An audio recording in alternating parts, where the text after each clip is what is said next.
Today's conversation is with a man whose name became synonymous with one of the most polarizing flashpoints in modern American policing, John Mattingly. John Mattingly is the former Louisville sergeant who was shot during the 2020 raid that ended in Breonna Taylor's death. In this episode, we go far beyond the headlines. Mattingly walks us through what it's really like working midnight narcotics in one of America's most violent cities, how policing has transformed over the years, and what it felt like the night a bullet tore through his femoral artery during the Breonna Taylor raid, a 12-second encounter that sparked a nationwide firestorm. We dive into the raid on Breonna Taylor's apartment, what the warrant actually said, how the entry unfolded, and the moments after the first shot rang out. You'll hear Mattingly's firsthand account, but also his hindsight, his regrets, his frustrations, and his overall experience. We also tackle the aftermath, the media storm, the Say Her Name movement,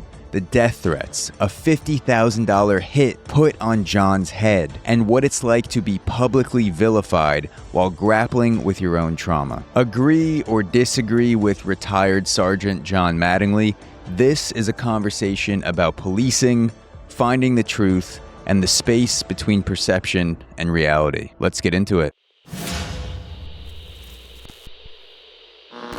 John Mattingly, thank you for joining me on the podcast. I really appreciate it.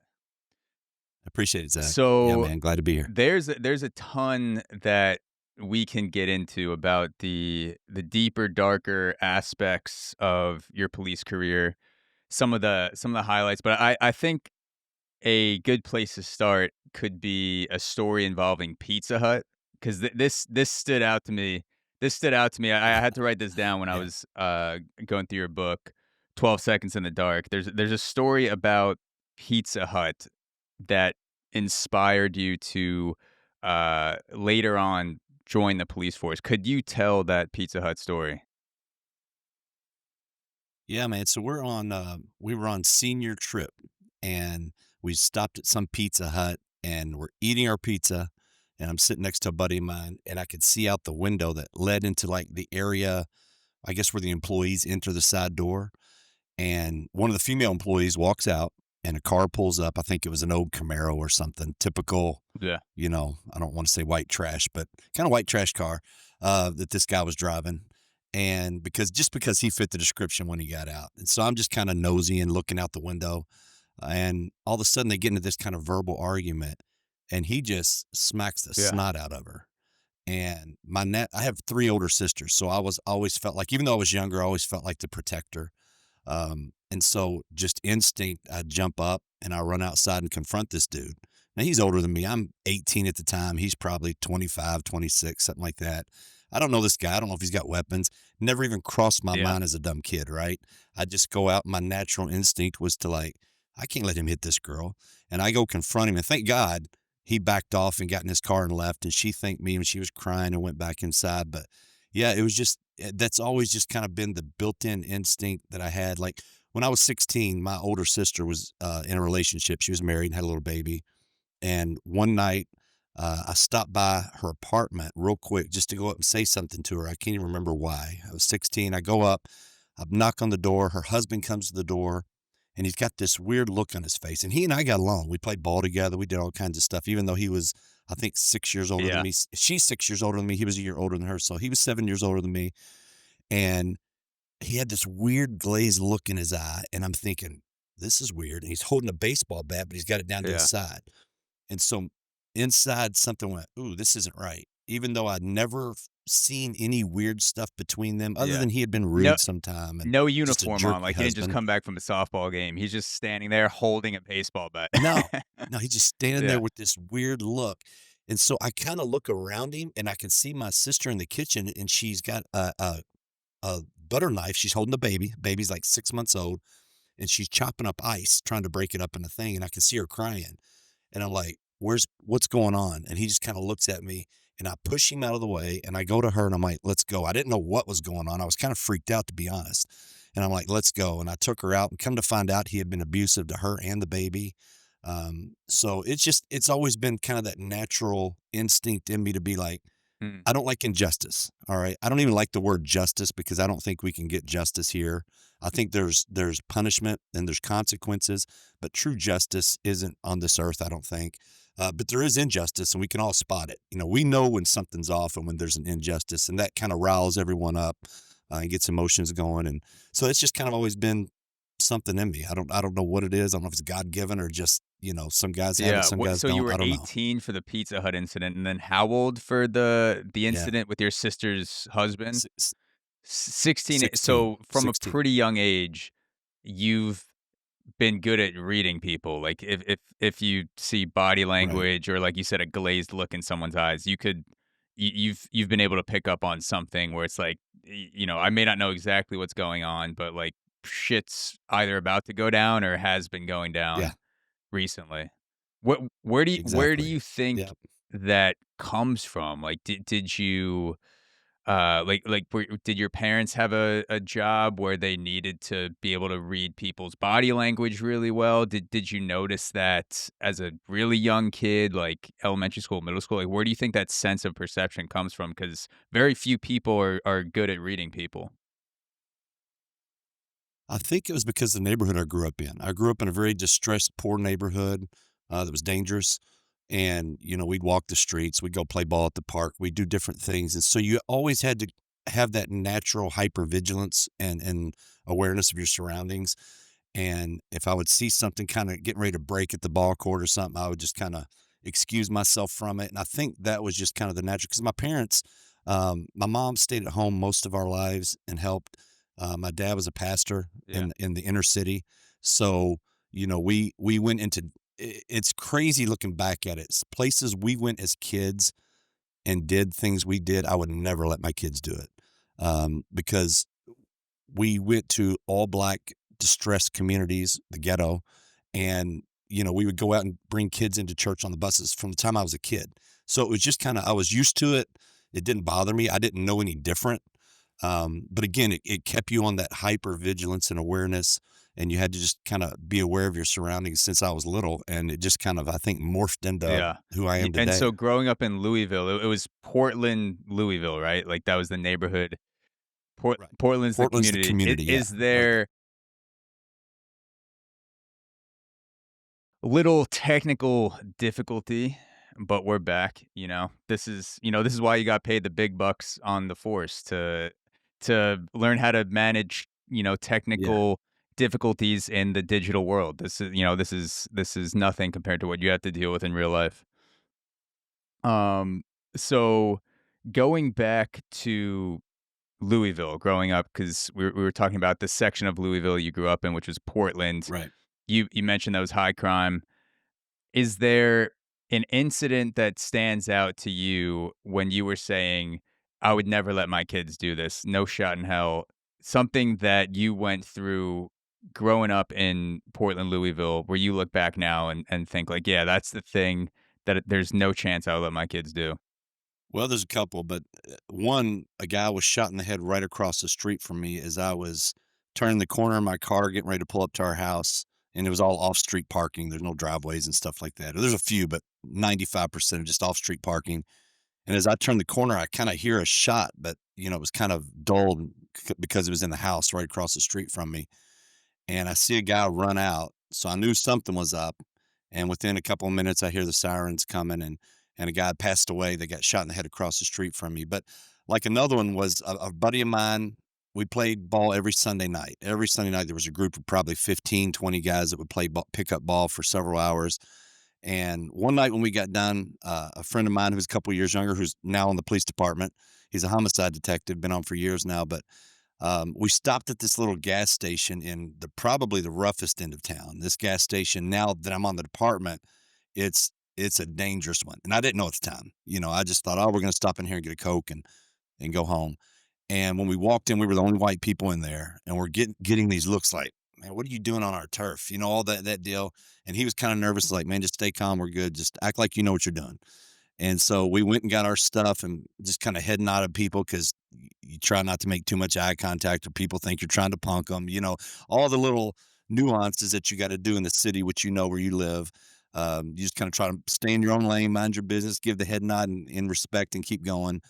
And when we left, man, I remember we get in the car and drive away, and I could feel that, oh, phew, man, that wasn't good.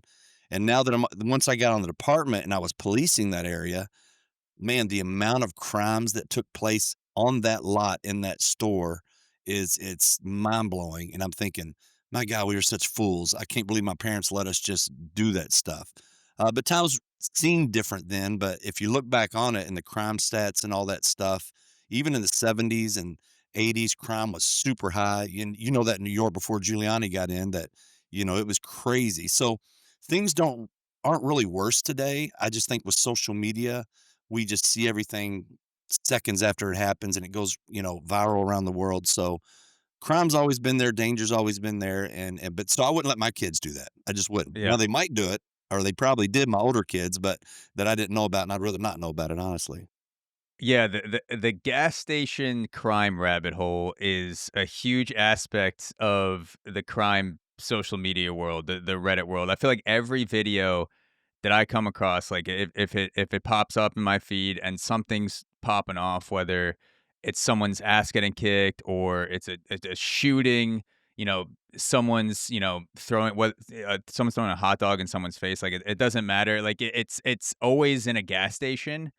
I don't know why, like, why people gravitate towards gas stations that many times don't even have cars, Yeah. and they just are like, "Yeah, let's I feel like beating the fuck out of some dude today. Let's head to the Hess." Like, what as a police officer with decades of experience, what is behind the gas station crime wave? Or like, I think it's the just it's an easy hangout spot.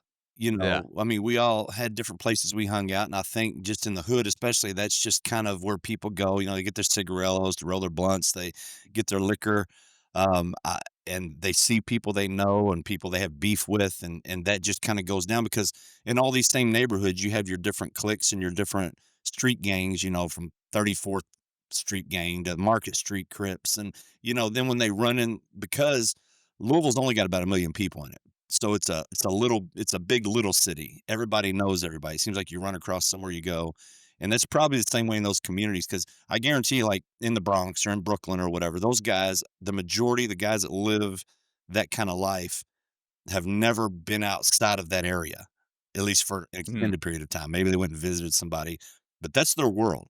And so I think because of that, then you got egos that step in, because we've all got them, especially guys. And then, they run across somebody they had a beef with, or now that somebody's disrespected them on social media.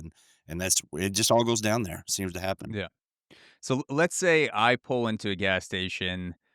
I'm with my wife, but nothing's going on with us. No one's approaching us, Right. but I see someone just getting their ass kicked, like on the curb, punches raining down, getting kicked in the ribs. Do you jump into these situations? And I don't mean like as a police officer, like just like your civilian hat on. Because I've always wondered, like, of course, you want to protect your own family. You have a friend with you, like, you got to risk you got to risk it all in that Yeah. at that situation. But like, if you're just in a public place and something goes down, do you step in immediately? Do you kind of just, like, sit back and watch what happens? Do you run? Like, because I always think I have no idea what this guy has on him, Yeah. like, is it really worth stepping in? Like, what's your civilian mode of thought in a situation like that where something pops off, but it doesn't involve you or anyone close to you? I think it's all situational.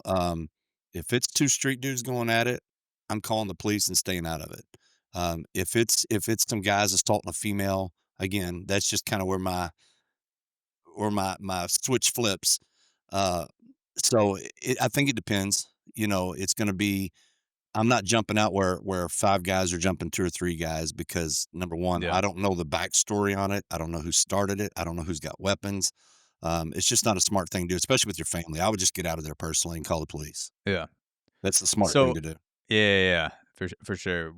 So what drew you from those incidents that you experienced growing up? Like you're getting in fights, you're learning how to read people. What drew you to ultimately join the police department? What was the thing that drew you in? Man, I think just as a kid, I always played either cops and robbers or cowboys and Indians, and I always wanted to be the cowboy and I always wanted to be the cop, and it was just something in me.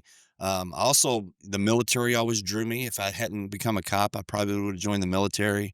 I just enjoy that type of, it sounds stereotypical, but that masculine type of stuff. I love the adrenaline. I love the challenges, and I think that's just kind of what drew me to it. And plus, the fact that I do hate injustices. That really is something in me that just it riles me up. Even to this day, when I see injustices, it just there's something in me that just boils over, and I don't like it. Yeah. No, I mean, and it's stereotypical, like the masculine elements of walking around, having a gun, like it's as someone who grew up in New York and has been around New York my whole life, there's not a lot of places to shoot guns around here, but when I went down to play baseball down south for school, first time I ever walked into a shooting range and shot a gun, and I was like, I fucking get it. Like Yeah, this you is feel the reverb hit yeah, you you like, feel "Oh, yeah, yeah, just you're like right, like, there's some fucking yeah, weight to this shit. When I just finished the series 1883 with, Tim McGraw and yeah, Faith Hill, good and, stuff." dude, he's walking around the Wild West just, taking out Indians, getting in gunfights, and I'm like, "This shit," like, Tim McGraw is a real dude. Yeah, who would wanna do that? I hope I'm, a 5% of Tim McGraw one day where I, can shoot like that, just fucking leaning sideways off a horse with arrows, shooting back at me. Be awesome. But yeah, no, it is a stereotypical thing, but it's true. Like the drive to be someone like that as a man, I feel like even if you don't grow up in that environment, you see it on TV or you see it in movies, you hear about it, it just finds a way to leak Well, into your I life. mean, people, a lot of people still say they don't like the police or whatever, but the number one shows are always cop shows or military movies. You look at them and they just get the most ratings and they stay on series the longest on TV. And that's because while people may dislike some of the tactics that are used and I don't even like some of them, right? I always joked when I was on the department, I'm like, man, I don't even like half the cops I work with. I think they're assholes. But, it's still something in you that just kind of goes with it and you enjoy it. Was there anything that stood out to you on TV or a movie you watched when you were a kid involving cops where you think back and you're like, oh, maybe that was it, like It that was planted the the seed? cops episode, you know? The cops Yeah, episode, yeah, this TV show. bad boys, what you gonna do? Yeah, that always What you gonna do when we come for yeah, you? I was a teenager when that was at its height or when it was, peaking, and I would watch every episode and be like, "Man, I Yeah, wanna do that. I wanna chase people down. I wanna get in car yeah, chases." It was just something looked interesting. absolutely. What was your what was your first holy shit moment of being a cop where you were like, this is fucking like this is for real. This is not training anymore. First day on the job, alright, 2 runs in that first day that were like, man, okay, we're in it. My very first call out a roll call, and this one wasn't dramatic, but it was still something that, and I'd seen dead people before, but not like had to physically be up close and touch. And the very first call out a roll call was probably about an 80-year-old woman. We made a call to do a check. And when we showed up, we go up to upstairs where her apartment's at, and we go in, and she's dead on the floor next to her bed with nothing but a little nightgown on, and it had fallen up a little bit. And I remember looking on, oh, it's a dead body. This is my first run on the police department. Later that day, we get a call to the projects of a shooting. And so we're going code 3, and I'm sitting in the passenger seat, holding on for dear life because it's the first time I've done any code 3 stuff. And we get there and we go up in this projects. And I still remember to this day the smells. The first time I'd ever smelled the smell of iron from blood and gunpowder mixed together, and it's a unique smell, kinda like popcorn. You can't describe it, but you know what popcorn smells like. Yeah. Same thing with the fresh gunshot wound. This guy had been shot in the head with a 45, brains are out, but he's dead. He's probably clinically dead, but he still has that death gurgle, they call it, where he's laid back in the Yeah. chair and he's making these weird sounds and stuff's coming out of his mouth. And Yeah, so like gases and yeah, stuff coming out, there's still some fluids. flinches, but he's gone because half his head's gone. And Yeah. and I remember thinking, "Okay, I'm in the middle of the project." Even though I grew up in a bad area, I didn't grow up in the projects. So now I'm in the middle of the projects as this brand new cop, this white dude, sitting here watching this guy take his last breaths, and I'm like, "Okay, we're in it. This is real." Is there a period of time that it takes you to get used to being in situations like that have dead bodies, or is it just like flip a switch, okay, like that's it, you kinda just store it in the back of your mind and move Yeah, forward. I can't speak for everybody because I did see different reactions in my whole career of guys who would see something I would see and it didn't bother me, but it would bother them, or something maybe I would see that bothered me that didn't bother the other person. But yeah, it's like I don't know. I was so into what I was doing. It was so fresh and exciting that it just didn't seem to affect. And that's not in a weird kind of demented way. It was just like, okay, like you said, you categorize it, you stick it back, and then you go to the next run. And then that's just kind of the way the career goes after that. And you realize if you hold on to all this baggage, man, of all this death and carnage and vileness, that it just brings you down. So you figure out ways to deal with it. Some guys don't. Some guys end up drinking. Some guys, abuse their wives. Some they take it out different ways.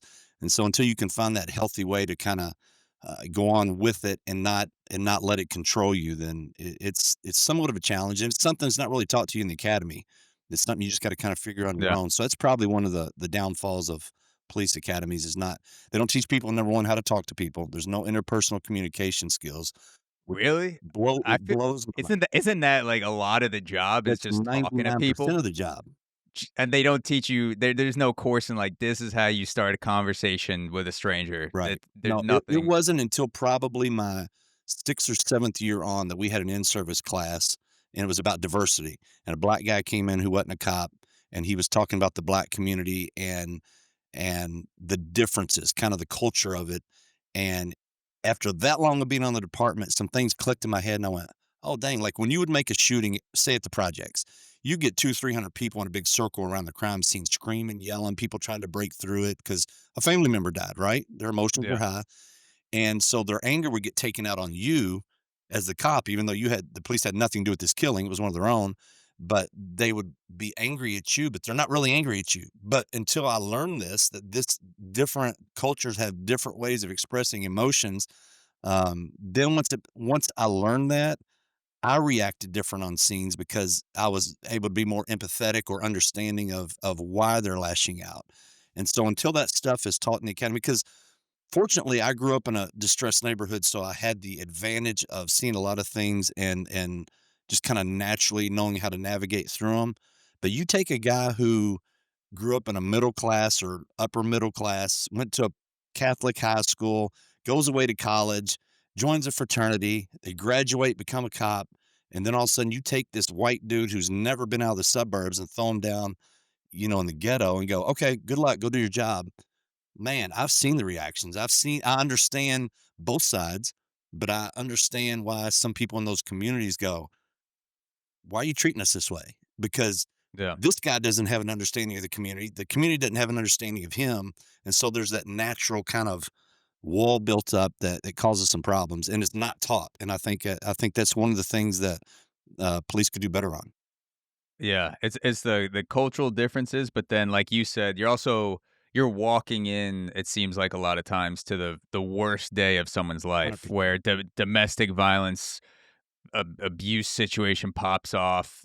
A couple never thought they would be here. All of a sudden, a cop barges in, and you have that anger from the husband, anger from the wife, whoever, maybe kids are around. And then all of a sudden, like everyone's head turns to the cop, and you just like fucking get that anger like a laser beam. And that's why to me, it seems like it's the first thing that should happen if you're vetting someone for a job where you're talking 99% of the time is if you can't talk to people, you're Disqualified. gone. Like how many incidents have went down maybe not because of technical incompetence, but because of social awkwardness or just not being able to diffuse a situation, like things that could have been ended with words long before anything got physical or violent. Oh, there's so many. 'Cause I remember so many times you would have certain guys or girls on your platoon that if you were in a call like that, because domestics are the most dangerous because they call you, but they don't really want you there, right? And again, like you said, it's the worst day of their life. You show up, you're trying to figure out what's going on. There's all this chaos going on.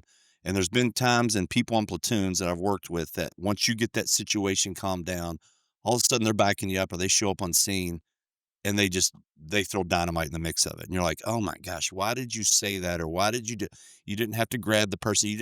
It's under control, but they come in and wanna usurp their authority, and you're Yeah. like, "Man, you blew it. You ruined it." Yeah. Yeah, yeah, for sure. So the first phase of your career, would you describe that as being like a beat cop for the first Mhm. 5.5 years? And then you joined the flex unit, I believe, in 2005. What was it like going from being a street cop to joining the flex unit? It was like rejuvenation, because after about the 4 or 5-year mark doing the same thing, you kinda get burned out.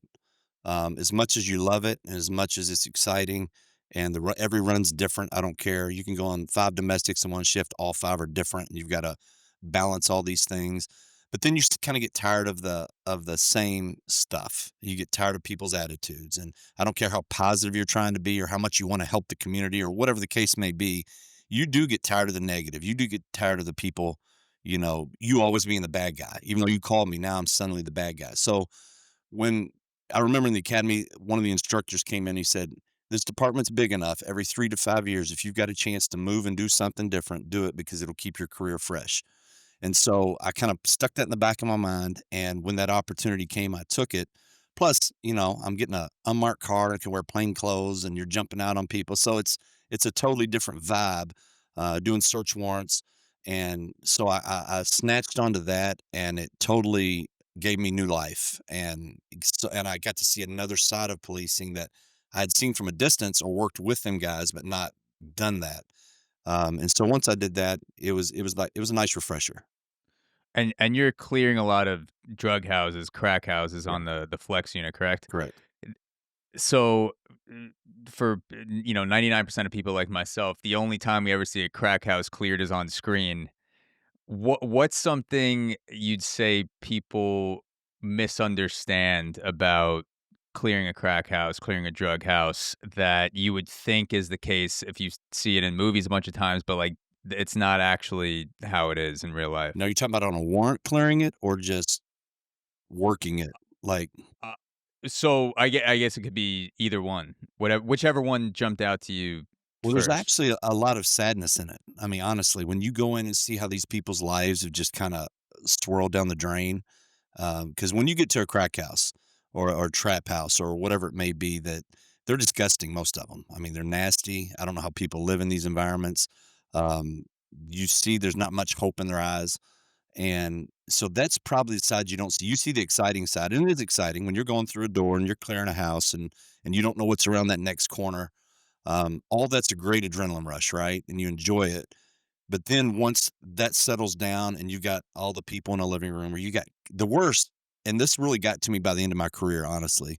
Um, when we would do warrants by the end of my career, I would make sure kids weren't home because I got so I don't know, distressed or depressed about when we would go in and you're, knocking a door open, you're giving commands. It's scary.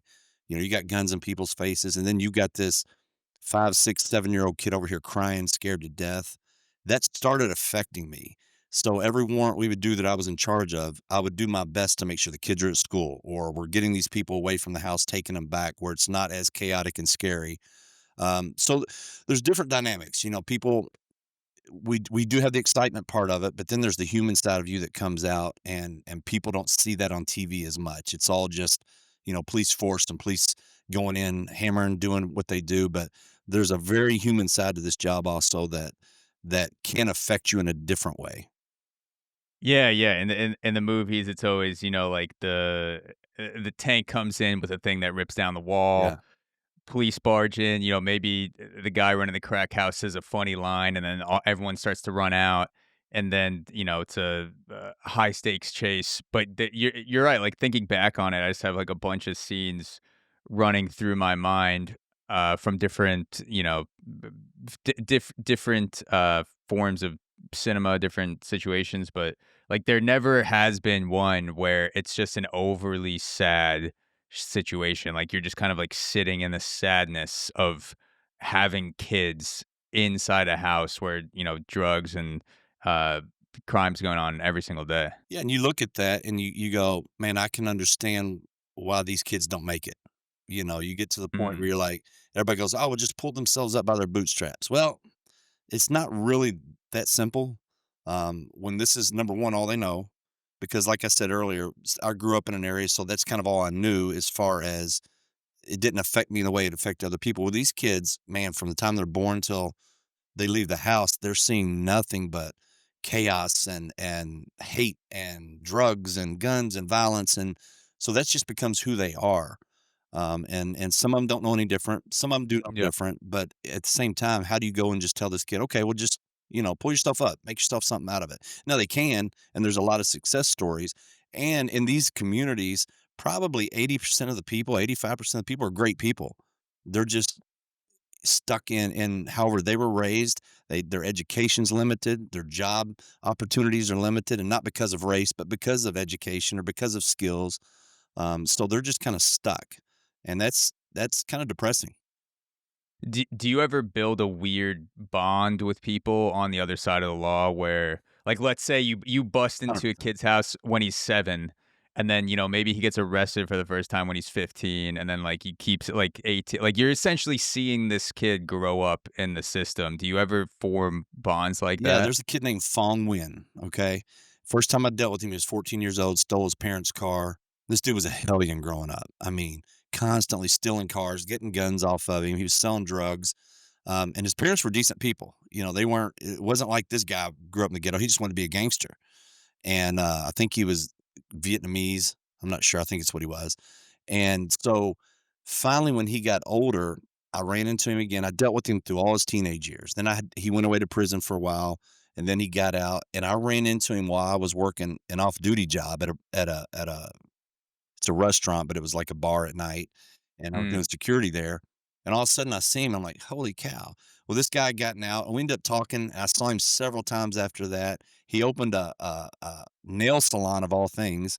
I guess hell yeah. that's just the culture, It's the Vietnamese way. and so New York, Louisville, same thing. yeah, yeah. So I mean, we got along after that. There was Yeah. no hate there. There was no divisiveness, and that's happened several times. Sometimes you deal with a person, and then later on they have a kid, and you're dealing with them 10 years later, and it's just so bizarre to see this revolution happen.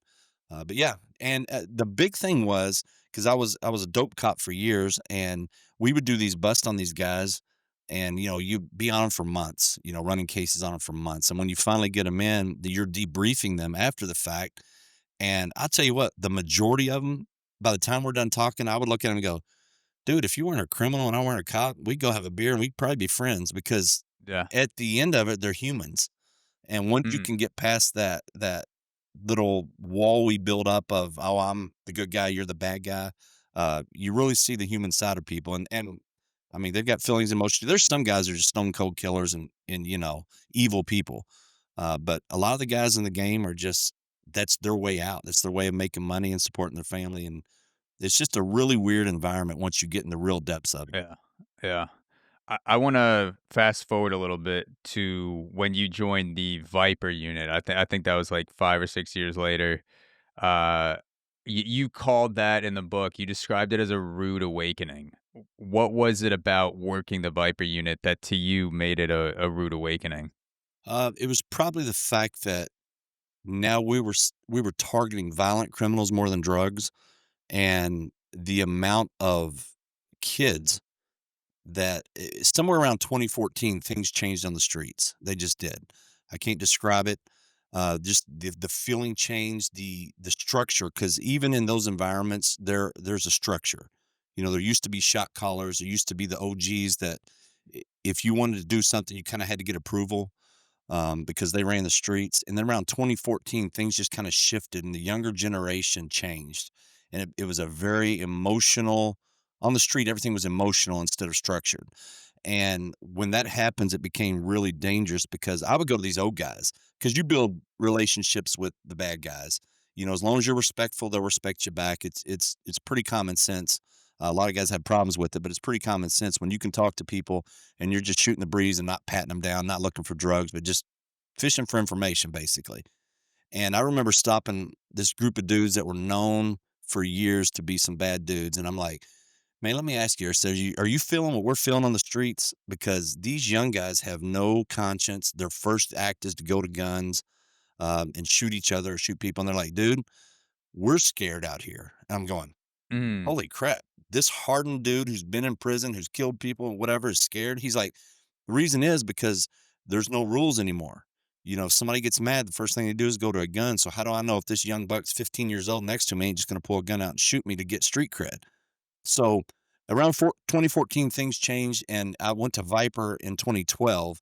So I saw that transition happen on the streets, and it was just an awakening of, my goodness, the lawlessness, because they would have, I mean, I'm talking 12, 13, 14-year-old kids with Dracos and ARs, and it was just amazing Yeah. what they were doing at the time, and I think that was the main function behind that So statement. so around 2014, whatever. Michael Brown. Oh, what's up? Michael Brown, that's what changed everything. The hands up, Michael don't Brown. shoot. Yeah. Yeah, and that just going off of the what the older guys were saying, the OGs, whatever code of conduct or, OG criminal code that existed before that, you were watching that Yeah. deteriorate in front of your eyes. Yeah, it totally, the whole landscape changed. It was weird. Yeah. I wonder I wonder if social media was part of inciting the that sort of like code switch, code change, because back in the day, if you were gonna commit a crime, it wasn't gonna be filmed, millions of people weren't gonna be able to see it, and, you had to, like, pass things through word of mouth. It seemed like it might like a criminal organization, a gang would work more like a business where you're working your way up and you gotta be promoted, you can't just, like, jump all the way Yeah. to the top through social media. And now, like, I could be sitting in my apartment in Brooklyn and see, some kid in Chicago posting a video where he's diss rapping outside someone's house in the hood, and then they come back later and roll up with guns and shoot up that person's house. Or someone like the Kia Boys, where they just break into people's cars and they film it with ski masks on and joyride all around the city, and it gets millions of views. So like, that seems to a 14, 15-year-old kid, crime is a pretty good way to get views on social media, and if that's your value system, that's a quick way to gain that following. Yeah, because, again, the old guys would work covertly, right? They didn't want their business out there for the police to know about or for people to know about. They handled business.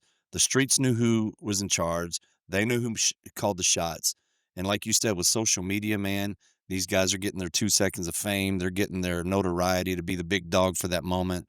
But they're fools because they're putting their face out there, or these IP addresses can be tracked. Or I tell you what, we caught more shooters and killers through Facebook with our fake accounts, female accounts, than anything. Those guys, you throw a little female out there that looks hot, that's saying the right things, and those guys are dumb. Man, they leave their IPs Yeah. open. You'd find them, you track them down, you go lock them up. Like, sorry, dude, that was us. You know. So what's the like so say you make the female burner account and there's a cop or a group of cops behind it. What is what's the plan of action? Is it just to flirt with a dude who you suspect of doing something, whether it's like drugs or guns, and like eventually meet up, or like get him to confess stuff? Like No, what's the mode of action? it's usually people that are wanted for something, and it's the meetup. Mm, You're flushing them out because they're in hiding, they're doing whatever, but you put a little pudding in there, and the dudes, they lose their minds. I mean, that's most of us, right? There's yeah, certain things that can just make us go off the rails, and that was an easy one to bait guys out. I mean, they still fall for it. It's unbelievable. yeah. And now with AI, if you're a cop and your profile picture is a blonde girl, and the guy's like, "Sorry, I'm into brunettes with fat asses," you could be like, "Wait 1 sec," and just type that into Sure. ChatGPT, and then you get a new profile picture, and you're talking to some dude. But that's yeah. I mean, I guess that makes sense. If people are posting everything on social media, it makes sense to have a group of officers that are kind of, combing through there, luring people into fucking, catching them doing some dirty shit. Yeah, I mean, you got all these felons on there that aren't supposed to have guns, and they would just show everything. They show their money, they show their guns, they show their cars. You're like, dude, you don't even have a job, you know. So we kind of make it Yeah, easy. you're commenting that under their Facebook profile picture as the cop, where they're posing in front of a fucking like rented Mercedes, and you're like, dude, you don't even have a job, like, but that's funny. Um, so how did the Breonna Taylor case get on your radar? How did that come into play? So there was an investigative unit called place-based investigations that would target individuals that were problems, and they were supposed to go in and surgically remove them from society once they got charges on them. And they had this guy named Jamarcus Glover on the radar that was actually, and it's such a deeper story. It was given to him from the mayor's office, which was bizarre because they would show up to the meetings. A deputy mayor would with our assistant chiefs to get updates on this case, which I'd never seen in 20 years. And So the deputy chief and the mayor would show up to police briefings on the a deputy mayor, Jamarcus Glover case? right? The deputy Not the mayor. mayor. Yeah, the deputy mayor. Deputy mayor, okay. Yeah, And and that doesn't happen doesn't usually. happen. No, ever. And so the first time I saw it happen, I'm like, that's weird, but it was a new unit, so maybe they're doing something totally different than I'm accustomed to, whatever. Then I saw it week after week after week they would come in. And so I'm sitting scratching my head going, what is going on here? And come to find out there was some gentrification going on in the area, and there were two houses that they needed that the city had acquired the entire block except these two houses that the owner wouldn't sell. And when they started this new unit, the very first target, coincidentally, were these two houses that the city couldn't get. So the mayor's office put them onto Mm, this, showed up weekly to get updates going, how long is this going to be before we take these houses? And so they used the police as a Gestapo basically for the government. And the police were blinded mm, to it because they're like, oh, the mayor's office put us on this. We got to do it, right? This is a complaint. This guy is a bad guy. He had, I think, at the time, 6 pending felony cases for guns and drugs. And that's just from Kentucky. He's originally from Mississippi, he'd been in prison there. So he was just a turd, right? And yeah. he needed to go. Um, but why they picked this one didn't come out till later. And it still isn't one of the things that they focus on because, naturally you got to have a fall guy, and the police are an easy fall guy. Yeah.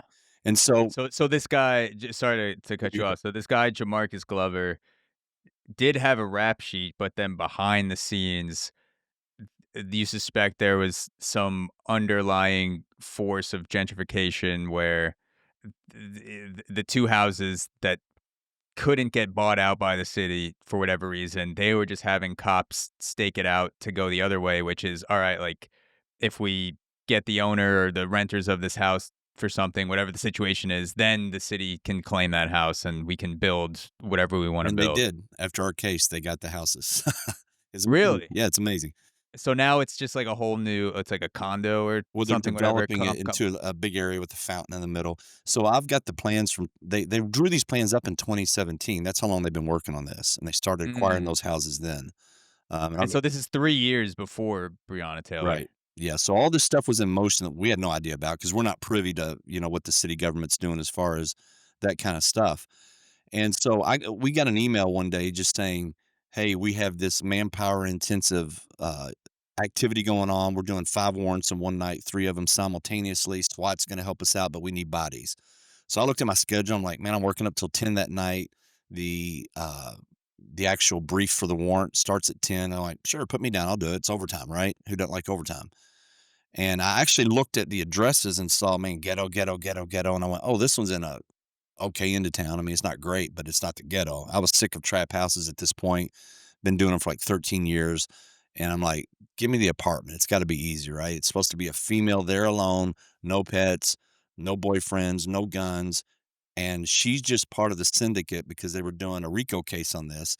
She's just simply the person that holds the money, that rents the cars, that gets the cell phones.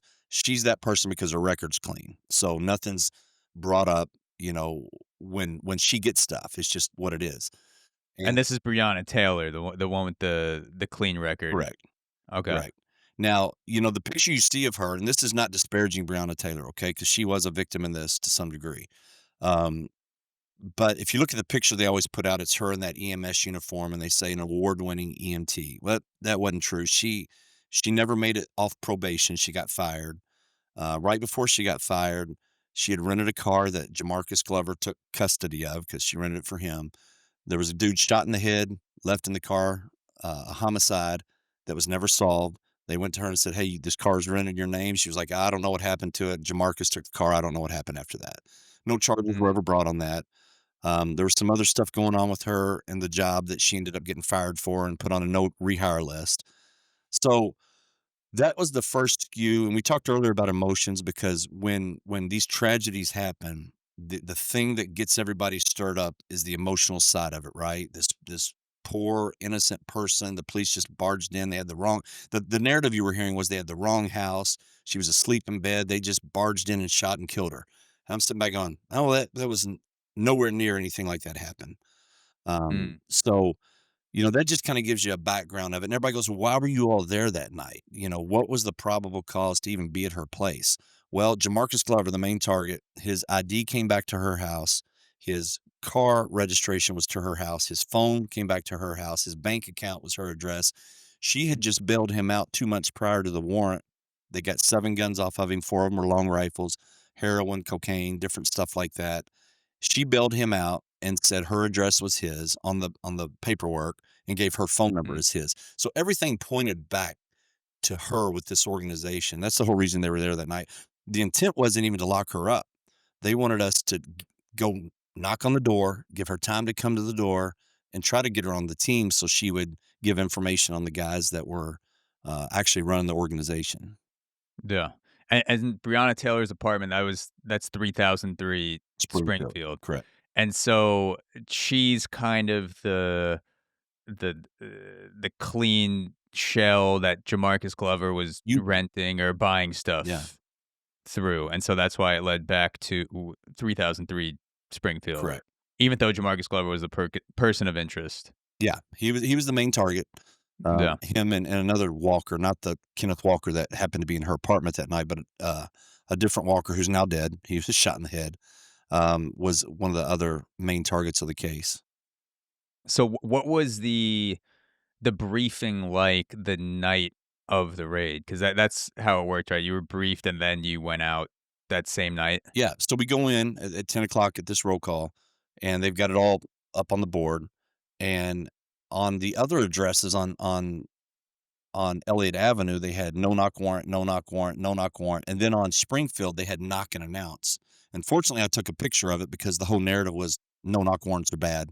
We didn't do a no knock warrant, so all the stuff that labeled that after the fact was false, and so I asked, "Why are all these no knocking ours knocking out?" So they said, "Well, SWAT wanted them all done as no knock, signed as no knock in case Jamarcus Glover went to Springfield, because he was the main reason for the no knock due to his criminal history, violence, running from police, that type stuff." So they said, "We know he's not gonna be there because we have a tracker on his car, ping on his phone, cameras at the locations. We know he's not gonna be there. He's gonna be down in Elliott, so this is no longer a no knock, it's a knock and announce." They said, "Matter of fact, give her extra time to come to the door because she's a heavy set female." Okay, no problem Mm, with that. So when we show up, that's what we do. We knock. She didn't answer. I saw her car there, the TV. I could see that in her room, the ambient light coming from it. And so we did what they asked. We knocked, waited, knocked, waited. Then we started doing the whole police knock, the bang, bang, bang, police yeah, search warrant because she wasn't coming to the door. And so we were yeah, at this door knocking for over a minute, and that seemed like an eternity at a door knocking when you're not sure what's on the other side. Now you're curious, why are they not coming to the door? When you're being loud, you're announcing police. We did have, we were in plain clothes, but we had the tactical vest on that said police across it. So our badges, we had all the stuff that identified us as police. But mm, so, that was another thing. Oh, they were in plain clothes. They just barged in the wrong house. None of that's true. yeah. And I just wanted sorry, no, just good. to pause on the warrant for a sec. So you said it was originally a no knock, and then before the raid, it was changed to knock and Correct. announce. What was there any other intel during that briefing regarding Kenneth Walker or, anyone who may be in the apartment or not really? Didn't know he existed. Now, Okay. later on, come to find out, the sergeant who was surveying the apartment the night before that's on that unit, he saw Kenneth Walker go into the apartment. He ran his tags, um, ran it through our crime center, and found out he had a concealed carry, but that wasn't passed on to us for whatever reason. I don't think it was ill intent. I think he thought this guy was just visiting that night and was gone and wasn't staying there. He didn't have the knowledge that Kenneth was staying there the majority of the time. Yeah. Yeah, 'cause I'm just curious because that is one of the things that I remember when the story broke because everything was kind of a whirlwind. It was right before George Floyd, which we'll get into. But the one thing that I remember from Breonna Taylor was the attention to the warrant, and it was called a dirty warrant in the media. I remember that phrase. Um, and and obviously I didn't know the specifics until I read the your book about it and the attestation of the officers who were on that raid. So that's why I just think it's important to clarify because people have a lot of sort of like imagery or expectations of what a warrant should be or what a warrant like what that contains, what the actions would be based off of that warrant. Um, but yeah, so thank you for clearing that up. So it was a knock and announce. It ended up being changed from a no knock to a knock and announce before the raid. Correct. Okay, so you you finish the briefing, you start rolling over to 3003 Springfield. Is it a normal drive over to the place? Like, what's going through your mind at that point? Yeah, so we go to a secondary location that's about a quarter mile away so we can brief just my guys that are with me. Now they're not my guys. We're kind of a hodgepodge group of guys that signed up for this overtime put together. I've done warrants with all of them at one point or another in my career, but we weren't a team, if that makes sense. It was guys qualified to do it, but not on the same team.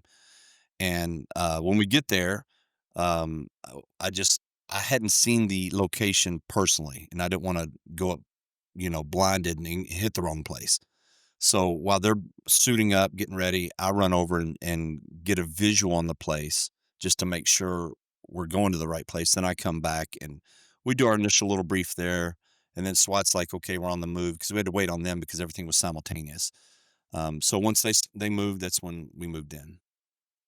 Okay, and that's so when you're actually approaching the house and you're at the door, you said you had the police vest on in normal clothes, but you had the police vest over it.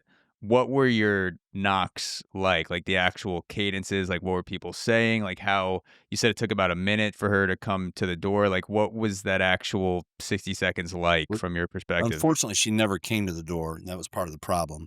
So That's right, yeah. the first 2 knocks were just like you're delivering pizza, right? Just or like Mhm. you going to a friend's house, just knocking on the door, hoping she'll come, because the goal was to keep the neighbors out of it. Because if you get somebody that you want them to flip on a crew, you don't want the whole community to know about it. So it's very covert. You go up, you're just doing normal knocks. After 2 cadences of that, she doesn't come. That's when the open hand, what's called the police knock happens, where boom, boom, boom, it's loud. It's going to wake neighbors up. It's going to draw attention. Did that and announcing police search warrant. I was the only one announcing at that time because you only have one guy, so the communication's clear. I'm yelling, police search warrant, come to the door. Louisville police, we got a search warrant, come to the door. This went through about 5 cadences after the initial knocks of the police knocks. And right before the last one I did, the guy who was doing the ram breaching the door, he said, hold on, I think I heard somebody inside. And that's kind of a relief because the longer you're there, the more uncomfortable you get wondering why is nobody coming? We're announcing police. At this point, they've had enough time. They could have called 911 to verify it was us at the door. So all these things start going through your head as far as, man, something's just not right. And then once he said he heard somebody, we paused. I yelled again, "Hey, if you're inside, come out. We got a warrant for your for your residence. It's Louisville Police." Still nothing. So we banged one more time and announced. And I looked back at my lieutenant or a lieutenant that was there. I didn't work under him, and he said, "Go ahead and hit it." So the breacher hit the door the first time, and it didn't do anything. The second time he hit it, it almost came open. I could see through the door. I could see the deadbolt was bent. And once that starts, the entire crew, there's 7 of us there, everybody's going, police search warrant, police search warrant, police search warrant, because we don't want people to think we're robbing them and getting shot. We don't want to have a shootout at a door. It's the worst place to have it because Mm. you're in what's called the fatal funnel. And so he hit it the third time it came open. I was able to clear, before I stepped into the doorway, clear the right side of the living room, everything I could see before the wall and the door jamb kind of lined up and I couldn't see anymore. And when I turned the corner to step into the apartment, never even made it in, as my gun light came around, I saw 2 people at the end of this long, narrow hallway, and they were kind of overlapping one another. So it looked like one blob with 2 heads, a tall head and a shorter head. And my mind was going, and everything's in milliseconds, right? And my mind's going, something's off because normally people are giving up, they're hiding, they're running, they're fighting. But I've never had people just wait at the end of a hall for me, knowing I'm there, knowing I'm announcing, we're breaching the door, and they're still just standing there. And as my gun light got to them, I could see my peripheral, and I'm thinking, oh, this ain't right. And as my gun light gets straight down, I see the tip of his silver gun, and he's just in a shooter stance waiting. And as soon as I turn that corner, boom, he shoots. And I felt the impact on my thigh. I returned 4 shots, and I got behind a door frame. He had dove as soon as he shot, he dove out of the way into a room and left Breonna in the hallway. And unfortunately, she tried to follow him into the room, and when she did, that's when she was struck by gunfire and deceased. So Kenneth Walker just shoots once and then just dives into the other Yeah, room. yeah, Breonna Taylor is the other blob, and then she gets lit up by the officers returning fire, right. essentially. What do you think when you get shot? Like, what are your first thoughts when you feel that bullet go into your thigh? Well, my first shot was, okay, return fire to get him to quit shooting, and Mhm. then get to safety where I'm not hopefully gonna get shot again. But then as soon as I put my left hand down on my thigh, I could feel it was full of blood, and I had pants on that had a liner in them because it was still cool out, so it was just absorbing the blood like a sponge inside. So I'm pushing as hard as I can on my thigh, and I look at the guy across from me, and I go, "Man, I think I've been shot in my femoral." And at that time, I went down, and the guy had stepped up kind of over me. The other cop behind me was shooting down the hallway. And again, this is all happening so quick. I mean, within 4 or 5 seconds, I'm already shot, return shot fire, and I'm getting out of there. I circled out behind him because I knew I had to get a tourniquet on this thing because I knew it was more than just a simple through and through leg shot. Um, and that night, when I came out of roll call, I went to my car to put the equipment in, and I had 2 flat tires, and so I had to go get Mm. a what's called a pool car, and when I transferred all my gear over, I left my tourniquet in my car that I always had on me. Of all night, That's how it goes. hadn't used this thing in 20 years, right? Never used it, and I thought, it's fine. This is an easy warrant, no big deal, I don't need it, whatever, somebody's got one." Stupid, but that's what I thought. And so, as I'm going out, I'm yelling to the guys that had went out of the area. The breacher was stuck underneath the stairway. He couldn't get out. The other guy was shooting here, so it was just us 3 in this area. And as I'm hobbling out, I'm yelling at the guys out there, "I need a tourniquet. I need a tourniquet. I need a tourniquet." Because that was my thought, man. I got to get something on this, or I'm gonna bleed out quick. Because you Mm. got 2 minutes before you're gone, at the most. So fortunately, 2 one, minutes for the femoral artery. yeah, If it direct hit to the femoral, 2 minutes, that's all you that's got. it, at the most, yeah, minute and a half, 2 minutes. Wow. So I'm thinking, man, I got to get a tourniquet on this thing, or I'm gone. Yeah. And so when I get out there, my lieutenant comes up, and he didn't have a tourniquet on. I mean, lieutenants, you rarely leave the office, so we're lucky he even had a gun on him. But so he takes his belt off like you see in the movies, puts it on. At that time, the guy who had breached had gotten to me, and he's standing on my leg trying to pull this leather belt tight enough, and there's so much blood on it, it was just slipping. It's not working. And I'm pushing down, I keep telling him, "Dude, this ain't working. We need a real tourniquet." Well, then one of the other guys pops up, he's got a tourniquet. We get it on, and fortunately, it stops the flow. And getting shot hurt, but nothing like a tourniquet. That sucker, man, Mm. I would never want that pain again. Yeah. Yeah, I couldn't and especially being, like, you know, so close to the jewels, you Oh, don't wanna accidentally I don't know, like, because at that point, you're just shot, so is anything going through your mind? Because 'Cause I'm sure it's a bloody mess down there where you're like, "Maybe my nuts got clipped," or how close is this? well, Like, is life gonna be worth living if I survive this? yeah, people say, "How come you're not bitter?" And I'm like, "Well, I probably would be if it was a couple few inches to the left, or if it hit Yeah, my spine or something. I'd be a lot more bitter than I am now." yeah. But yeah, I knew it was just a thigh shot that hit me. I knew it was only one shot he shot. I knew where it hit. So, but I had this weird pain in my groin, in my lower back. It didn't hurt where I got shot. It was in my groin area, in my lower back, and so I couldn't even lay up flat on my back. I kept kind of going up on my right hip because that was relieving some of the pressure. And come to find out, it was just all the nerve endings in there that got ripped apart, that was Mm. causing that pain. But yeah, that crossed my mind many times. Yeah. So I've never been shot, knock on wood. Luckily my table's wood. I imagine, I mean, like, if you get shot, does it slow down like you think it would? Like, are you taking in time in a way where maybe you're noticing things that you shouldn't or you otherwise wouldn't? Like that stereotypical of like time stops when, you know, you get shot, you get in a fight, like something like that. Like I've at least had the feeling of getting punched in the face and like the world kind of like slows down a little bit. Is that like times 1,000 when you get shot? Well, I've been in a couple of different shootings, and a warrant we did back in 2010 when I pulled a door handle, was trying to breach the exterior door before we could breach the main door. The handle broke off, and as soon as I threw it down and pulled my gun out, the guy shot from inside the house. And that was kind of like the Matrix. That one was. It was totally different than this one. Everything was Mhm. slow motion. I could see the glass coming. It cut me up. The bullet went over. I couldn't see the bullet, but I could see the glass moving, and the bullet went right beside my head into a fence behind me. And this one was different. This one was just, it was just live action. But my brain recorded everything so clearly. Like the next morning when I woke up after a 5.5 hour surgery, I could tell the story as if it's happening right then. It was so weird because I've never had anything be that clear to me, in my brain recorded. And so everything was just kind of normal. I was abnormally calm, if that makes sense. It's weird. Yeah. I wasn't freaking out. It was just like in my mind, okay, I got to do this. Then I've got to do this. And I guess that all goes back to training. You know, they always say you revert back to training, and I honestly did here because all the steps were like, okay, I got to do this. I was like giving commands from my back to people just out of habit, maybe. I don't know. Yeah. But yeah, it was a bizarre situation. Yeah, that's hilarious to imagine, someone gets shot and you're supposed to be the one who knows what to do, and then the guy who's on the ground with his leg blown out is like, "Do this, tie the tourniquet. No, it's this way, not that way. Well, Put me in the car this way." Like, like you an example, yeah, the guy who, so in this case, you got the guy who shot through the windows, right? And that made a big yeah. deal. And it didn't kill anybody, it didn't hurt anybody. It damaged This some is more. Brett Brett Hankison. Hankison? Hankison, Okay. yeah.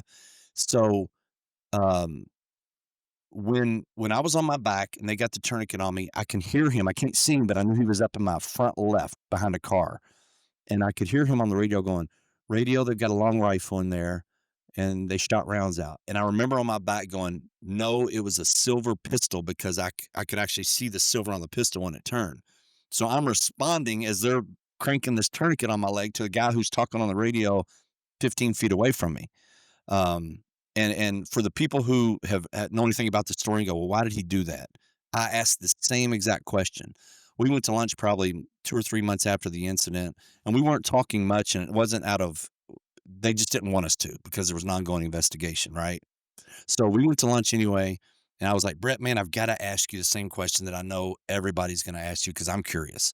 Why did you shoot through those windows on the opposite side?" And because we're not trained to do that. I mean, that's just the way it is. And he said, "Well, man, I was the third one in the stack coming up." He said, "When you got shot, I saw the flash. I heard you say you got shot. I saw you return fire." He said, "Miles, the second guy, had come up to the door." He said, "I was the third one in the stack. You can't have three guys in a doorway. It just doesn't work. You're gonna shoot each other." Mhm. He said, "So I immediately button hooked around to the front of the apartment." He said, "And I heard these in his mind, he thought somebody had a long rifle. That's what he saw in his mind. And so he said, when as I button hooking around, I just hear multiple rounds and I thought it was automatic gunfire." Well, that was Miles unloading 16 rounds from his Glock, but it was in such a Mhm. rapid pace. It was boom, boom, boom, boom, boom, boom, boom. I mean, it was that quick. I think 4 seconds is what it took, they said. And he said, "I thought you guys were getting assassinated at the doorway, so I was doing anything I could to get the guy inside to quit shooting." And I went, "Okay, that makes a lot more sense than Mhm. just, oh, I'm getting my shots off," right? Because I mean, Yeah. you've seen probably plenty of police shootings where you're like, there's that sympathetic gunfire. One guy shoots, and all of a sudden everybody's shooting because they heard Mhm. a gunshot. But that Yeah. wasn't the case here. And the poor guy's been drugged through 3 trials now. Finally got convicted in federal court, looking at possible life in prison for hurting no one. So just a real injustice, in my opinion, on the case here that's going on. So it was he got charged with a civil rights violation, Yeah. right? They tried to get him on something else, and then he ended up getting the civil rights violation. Yeah, so he went to state court, got acquitted on those charges because it was wanton endangerment. The feds then took the case, and they ran basically the same charges, but it's under a different name in the federal court, so they're allowed to do it without double jeopardy. Plus, they added the civil rights violation to it. The first trial was 10 to acquit, 2 to find guilty, mistrial or hung jury. The second one, basically the same thing. They could not come to a conclusion. There were some holdouts, and then the judge kept admonishing them, go back, go back, go back, figure it out. It's Friday night, 9:30. Trial been going on for 2 weeks, and they came back. Some of the jurors were crying, and they were like, "Okay, guilty."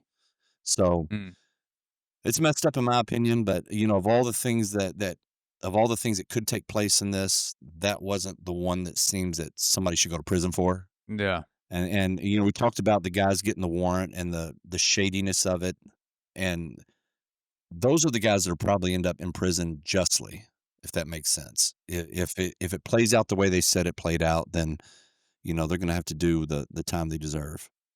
The guys that were in on the gentrification, you're saying, behind the No, scenes, the actual detectives that wrote the warrant that were on the oh, the tape. actual detectives Yeah. that wrote the warrant. So Okay. and they had enough PC. I explained it all earlier, all her involvement. There's plenty of probable cause to get a warrant there.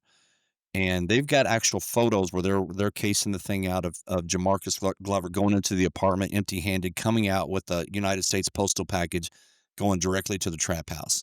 Now, that's very indicative. It happens a lot. The UPS, the Postal Service, FedEx are the largest drug mules in the country. Okay, that's Louisville's the main hub for UPS, and you could go there every night and stack it wall to ceiling, full of drugs that come through that. That just Really? unbelievable. Yeah, Wow. we go out there one night a week, and we were only allowed to pull 25 packages, and we would fill a 6-foot table up, 4 feet high, full of drugs Wow. that just get shipped because think about it, there's 3 million packages a day come just through UPS through Louisville. You can't monitor that. Impossible. So that's the Yeah. safest way to send the drugs. And when they do it, they'll send it in different names. They'll send it to girlfriend's house. A lot of times they'll send it to vacant properties or houses that nobody lives in, and then they'll just wait for the delivery and they'll go pick it up. And that's possibly what was happening here. I'm not sure, but when they investigated that, they were told no packages in Jamarcus Glover's name was going there that were suspicious. And for some reason, instead of simply saying, this is what we observed and this is indicative to drug trafficking, they could have worded it so easily. Instead, they put a false line in there that said the postal inspector verified packages were going to that location in his name. That was a lie. Mm. Why it was put in, I have no idea, but it tainted the whole case. And it made guys like us who had nothing to do with the investigation look like crooked cops. And so all this stuff is conflated into a botched raid, a dirty warrant, and we all get caught up in this net unjustly. And it's like, man, can people not just separate the facts for what they are? Those guys did the wrong thing. They're going to be held accountable. But then you hammer this guy over here who's just trying to save another cop's life. That's kind of out of line, if you ask me. Okay, so the actual execution of the warrant, uh, aside from the Brett Hankison side story, which we could get into, like, that was, pretty much by the books, like, Right. how you guys decided to go into it with the briefing. But the origin of the warrant where whatever detective wrote it said there's suspicious packages being sent to this residence. That was not verified by USPS or UPS, whoever it was. That Postal was Service, just fabricated. USPS, right. Fabricated. USPS. And Yeah. didn't need it, stupid, and they're gonna pay a hefty price for it. Is that going on now in the courts, or have there been any charges levied to the No, officers who wrote the warrant, or no, no? they've all been indicted federally, they're waiting Oh, for trial. Yeah, okay. yeah, it was 3 All of them. right. And then Hankinson is the one that's awaiting sentencing. Correct. Okay. Gotcha. Yeah, just wanted to uh clear up the actual with all the different charges, like the actual warrant execution versus the guys who wrote the warrant. Yeah, Uh, there's so many tentacles to this thing that makes it difficult to, like, yeah, wrap up in a small package and get people to understand, yeah. unfortunately. No pun intended, Yeah. wrapped up in a package. Um, a lot of packages, being wrapped up in this story. But Thank to God to my one, go right? yeah, Couple inches, couple exactly. inches.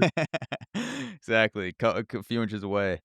Um, so to go back to the getting shot, so at this point, you have the tourniquet on. You are outside the property somewhere, and I remember there was something with the EMTs where, like, they were supposed to be there, or did someone fucked up the pickup? Like, what happened there? So when we showed up to the secondary brief, EMS was already on standby. And that's another thing the media, oh, they didn't even have EMS on standby. It's just the lies are unbelievable that never even got pushed back from our department or our city because the political environment was so toxic at that time. And so it hurt the reputation of the department, it hurt our reputation. It caused so much damage that didn't need to take place. But so when we show up, these EMS guys are there, and there's two of them in the wagon, and they're both young. It was one black, one white, and the black guy was in the driver's seat. And I pull up and I honk my horn. Black guy's got these headphones in. I guess the white guy had earbuds in. I couldn't see. I just know he was on his phone.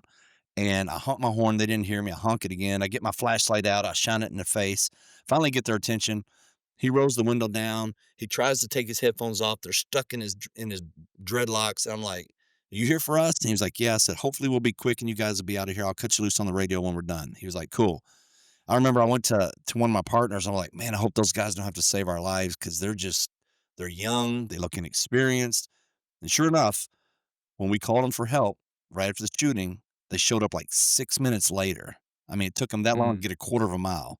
There was some kind of they said, "Oh, we didn't hear it on the radio." Well, probably because you had your headphones in again. I mean, you didn't hear me honk next to yeah. you. You're not going to hear your radio. So that premonition kind of came true too. That these guys shouldn't be the ones saving my life. And thank God the firefighter paramedics showed up, and they're the ones that took over because those two guys never put a hand on me, never helped, never did anything. They simply gave us a ride to the hospital. Yeah. And then you pull up and you get to room 9, like the trauma room in the hospital. Obviously, spoiler alert, you survive. But in that moment, what are your thoughts when you're pulling up to the hospital? So I've been in that room 9 many times with victims or shooting suspects, whatever. And U of L is an awesome hospital for trauma. If you get shot or in a car wreck, bad car wreck, you want to get to room 9 as quick as you can, and they'll probably keep you alive.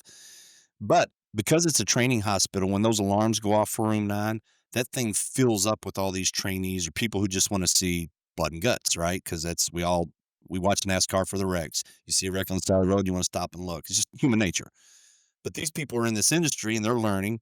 And I remember when they're wheeling me in, this little light bulb went off in my head. It was like, oh shoot, I've been in here so many times, and the people that come running in here are your young female nurses in training or doctors in training, and they fill the room, and they're getting ready Yeah. to cut my pants off, and that's what I was worried Yeah. about. And so, And there's a lot of blood outside your body yes, at this point. You need some of it to go back in. yes, exactly. So Yep. they wheeled me in, they backed me in, and I'm sitting back, and I'm looking out, and there's a semicircle of about 35 or 40 females all staring. I've got the main doctor here, the surgeon, the guy who's in training next to me, who's in residency, a nurse to my right, and I guess another nurse down to my by my feet. And this doctor goes to cut my pants off completely, and I just being goofy me, I went, "Hold on, doc, can I fluff this up real quick?" Well, they all laughed, thank God, because I knew I was getting ready to let everybody in that room down. Because, like you said, this Uh, is a blood organ. That's what it takes to fill this yeah. thing. Just a quick helicopter, a Yeah, couple that's shakes. it, man. That's going to be my excuse anyway. Is the blood. Yeah. Yeah, they keep the cold they keep the room a little cold Yeah, too. Like, you raise the temperature a little bit, something. get some blood back in there. But yeah, obviously the surgery worked out, or else, we wouldn't be having this conversation. To go back to the sort of like the aftermath reports of the Breonna Taylor raid, because it was a complete shit show in the media. Depending on where you look, you could get 15 different stories, Yeah. and one of I guess one of the set of conflicting reports in the media was you had Kenneth Walker and then 11 or 12 other neighbors who say that they heard no police announcement, or they heard the knocks but didn't hear anyone say police. And then there's this other guy who's in the Toyota Sequoia that you mentioned before, that you saw before you pulled up to the house, where he says, I heard knock and announce. What do you think is going on there? Like, the 10 plus neighbors, obviously Kenneth Walker is, biased. He's the one going through the situation too, as are you. But like, it wouldn't make sense that like 10 neighbors plus like this one guy just like, no, yeah, I heard it. What do you think's going on there? Well, that's a very skewed thing. Like, I've got video recording of one of the main people who were coming out going, "Oh, the police didn't knock or announce, they just bust in." And all the neighbors, except for Kenneth Walker and the guy upstairs, said, "We didn't even knock." And Kenneth even admitted we knocked, and he heard people, but he didn't know what we were saying, or he didn't know we were the police, even though later on there's this we'll get into that in a minute about him calling his mom saying, "Hey, they're at the door. Who's at the door, baby? It's the police." And then I got to go, and he hung up. And then all this stuff went down. So the one of the main people though that were on TV, that the civil attorneys are the ones that put all this out. The people going for the lawsuit, and their investigators are the ones that went and interviewed all these people. Well, the main person that was causing all this, they didn't knock, they didn't announce, they're lying, they're doing all this. I've got her on recording on a Facebook Live saying, well, there's no way I could have heard them knock or announce. I'm 2 buildings away. But since they asked me, that's what I told them. So Mm, the others maybe if you know anything about these type of communities, they don't want to cooperate with the police. I can't tell you how many times I've showed up to shootings with 100 people in a club, 200 people in a club or an area. Dude's dead on the ground. Man, anybody see anything? Didn't see nothing, man. Didn't see nothing. They're not going to communicate because they know the ramifications of doing that, right? If they work with the police, they're the next target. So I think mm, that had a lot to do with it. Some people jumped in on lawsuits. I think that had a lot to do with it. And it's really weird because the same person that represented um, Breonna Taylor's family is the one who interviewed them that didn't hear any knock and announce. Then suddenly they're representing them for a lawsuit against the city. So I think there's a mm. lot of just sketchy play involved. Maybe they didn't hear us. Maybe they're hard sleepers, or I don't know, but we were loud. That's all I can say. The guy who did actually say that isn't even from America. He's from Africa. So maybe he doesn't know the protocol on the streets here and he just told the truth. I have no idea. Mm. And you mentioned Kenneth Walker made 2 calls that night, or you made Yeah. a call that night? Yeah. What happened with those calls as best as you know? So the first one he called his mom was on there for like 2 minutes and 41 seconds. At the 6.5 minutes after the shooting, he finally called 911. Because if you watch any of his interviews on Good Morning America or any of that stuff, they always played that 911 call. Oh man, somebody just broke in and killed my girlfriend. I don't know who it is. Well, at that point, man, there were lights and sirens outside. They've been calling him out, trying to get him to come out of the apartment. We're talking 6.5 minutes after the shooting. He didn't even come out till almost 17 minutes after. It was like 16.5 minutes after the shooting. He finally surrendered and came out. And when he did, he blamed Brianna and said she shot. So just Mm, cowardice all around. You leave her. Number one, you bring her in the hall with you if you think you're getting broke into. Why would you bring her in the hall? Then you bail on her and leave her there to get shot. Then you don't allow the police in to render aid, and you blame her for the shooting. So that doesn't sound very manly or protective to me. But I'm not the judge of that, I guess. But yeah. I know he called his mom. He called 911. Then he called Brianna's mom, and at some point in there was a three-way with his mom.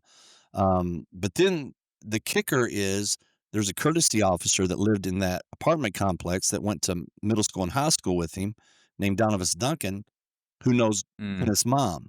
Well, Kenneth called his mom first, so naturally she did what any good mom would do. She came to the scene to see what's going on.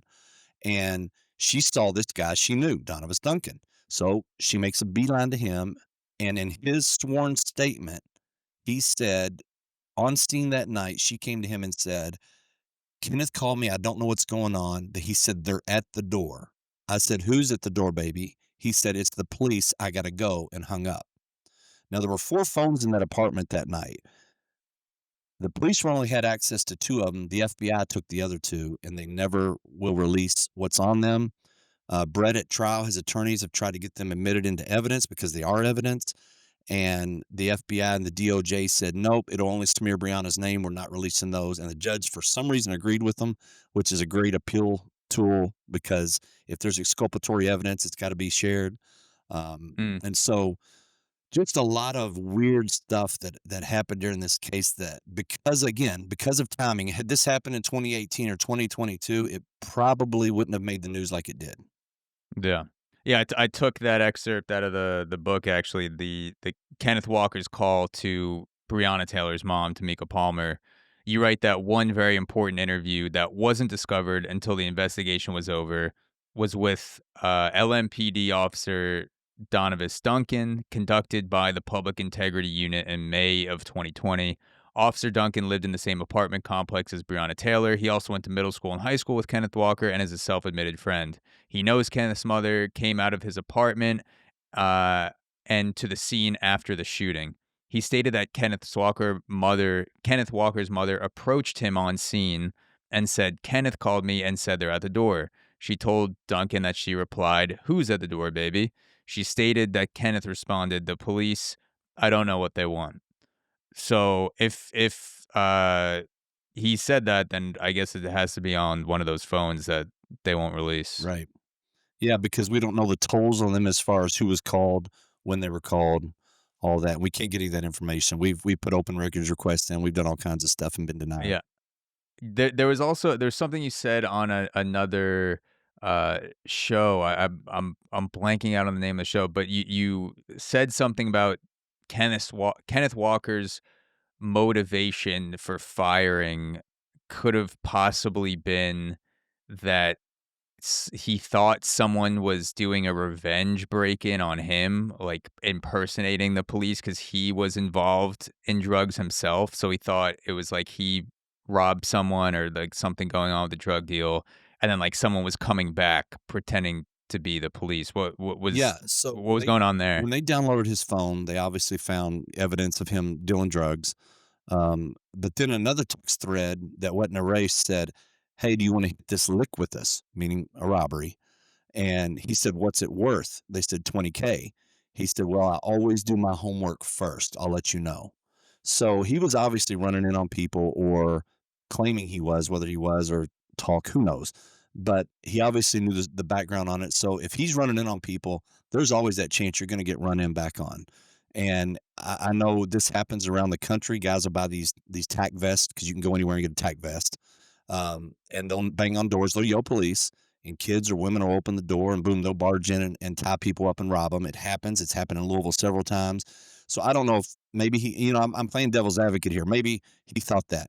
Maybe Mm, because he and Jamarcus Glover were both still sleeping with Breonna. They had a beef like a month earlier where one of them showed up at her apartment and the other one was there. He stated at one point he thought maybe that was him coming back on him. So a lot of possible scenarios that we will probably never know the answer to. But the fact that they dismissed the charges without going through any court hearings on him shooting a cop, and then on top of that, paying him $2 million for his emotional damage while they're kicking all of us to the curb and trying to, try us for murder and all these other things was just a real slap in the face. yeah. Was there any point that night where you thought you could die, like you were legitimately gonna die that night? Man, it's weird. I've played these scenarios out in my head so many times as I've been on the department, and I think mental strength and fortitude is a real thing. We had a guy in the academy who I really respected, black guy named Travis Hatchell, and his big thing was you're never out of the fight. I don't care if you're shot. I don't care if you've been knocked out. I don't care what it is. You're never out of the fight. And so that always stuck with me. And when I got shot, I was just simply going through scenarios. I wasn't thinking, oh, I could die. I remember at one point I paused and thought, dang, I've really been shot. I mean, this really happened. But other than that, I Yeah. never thought, the only thing I thought, and it was just out of precaution. Like when I'm on my back and they're working on me, I pulled my phone out and I tried to call my wife. And it wasn't to say I might die. It was to let her know, hey, they're getting ready to show up to your door. I don't want you to be freaked out. I'm alive. Right. Whether that would have made her happy or Mm, not, I don't know. But that's what I did. And it rang and rang, went to voicemail. So then I was going to leave a message just in case I died. I didn't think I would, but just in case I died, so my kids would have something. But no, I'm so I always think I'm gonna win, if that makes sense. I don't care if Yeah. it's in sports or whatever. I've got that mindset of, "I'm gonna win. I'm gonna win," and that's what I thought that night. Yeah, yeah, it's a good mentality to have for sure. I wanna get into the aftermath media Mhm. frenzy. I just gotta run to the bathroom Yeah. real quick. I'm just gonna piss, and I'll be right back in a couple minutes. Alright, so you make it through the bullet. You're alive. The media frenzy hasn't begun yet in the aftermath of the shooting. And the shooting was March 13th of 2020, right? Friday 13th. Friday the 13th.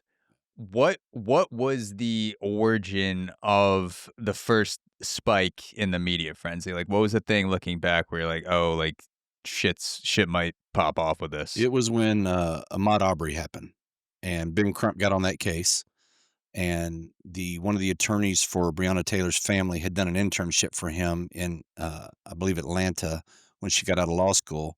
So she got on TV and said, "Hey, I reached out to Ben Crump and said, 'Hey, our black victim's not getting any national press. Can you help us since you're on the Ahmaud Arbery case?'" And, Moneybags Ben was like, "Oh, hell yeah, I can make some money off this. I'll jump on it." So then it became if you run. And he's a civil rights attorney? Is it Yes. the okay, Yeah, if you wanna call it that. He's a activist who stirs up problems and does a lot of lies, gotcha. destroys cities, and walks away with money. So he, uh, he got on there and started the whole "If you run for Ahmaud, run for Bree." He brought back the hashtag "Say Her Name." I think that was from Sandra Bland back in 2013 or 14. And so things just started picking up from there. Then all of a sudden one day, death threats just started pouring in, man. It was like somebody turned the spigot on social media, and it was a coordinated event because it was overnight. It was like had a couple here and there, and then all of a sudden hundreds just boom all at once. My family, my kids, or my accounts, my kids, my Mm. wife, all these things just got attacked. Were you getting these on, like, Facebook or email Yeah, or Facebook phone and call? yeah, all the social media sites, and Mhm. then, Facebook mainly, and then my phone number got out there somehow, and I started getting phone calls, and so I had to change that number, and so that's when I knew things were starting to get bad, and then at the end of April, I got from our narcotics guys had some informants, and they were like, "Hey, man, this motorcycle club," which happened to be one that Breonna Taylor's mom was part of, it's known for its drugs, its gun running, its violence, and she'd been part of this for years. Looking back, we found out she didn't even raise Brianna. Her dad was Brianna's dad's been in prison her life. Her grandma raised her. Her grandma died. Her mom was just getting back into her life at this point. So we were like, these informants came forward and were like, "Hey, you better tell these guys who are involved in this," and they used my name specifically to watch out. They've taken a hit out on them. And I thought, it's just talk on the streets. Stuff always gets stirred up when these things happen. Even though I was cautious and we got some security, it was like, this is probably just emotional talk happening. No, no big deal.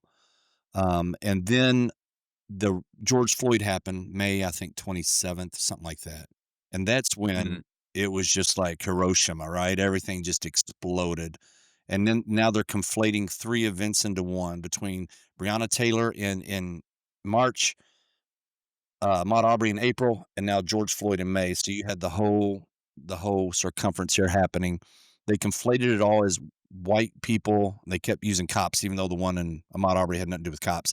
White cops are out here just slaughtering black people. And they made my event the same as George Floyd's and so forth. And then a couple days after that, it was March or May 31st on a Sunday, I get a call saying, "Hey, we have another informant who's actually has been embedded in this motorcycle club prior to this event, buying guns for the feds on a case, just came forward with the same information these other informants came forward with that they don't even know each other. And this informant claims they were there the night that Sin City, the motorcycle club from Chicago, came in. Money was exchanged, names were given, ways to kill us were given, and so now this is the real thing. Now the FBI is calling me going, "Hey, you got to get out of your house. You got to find somewhere to go because the threat's imminent." This is May 31st.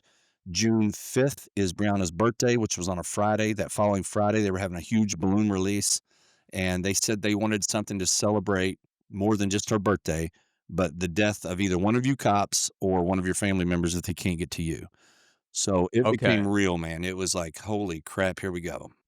So just to back up a little bit, so you have two separate informants that don't know each other that are verifying this bounty on your head and the other officers that were involved in the Breonna Taylor raid. This is the $50,000 bounty that you talk about in the book. Right. And Breonna Taylor's mom, Tamika Palmer, is part of one of the gangs, the motorcycle gangs club, whatever you want to call it, that is involved in calling this hit. I think it was like the Straight Riders and the other one you mentioned, Sin City. Yeah, there was no haters and straight riders. Those are the 2 in Louisville that kinda came together. Sin City's kinda like a mother club. They're kinda, they're not, I don't know if they're one percenters or not, but Sin Okay. City is. But so Tamika Palmer is a member of the ones in Louisville, Correct.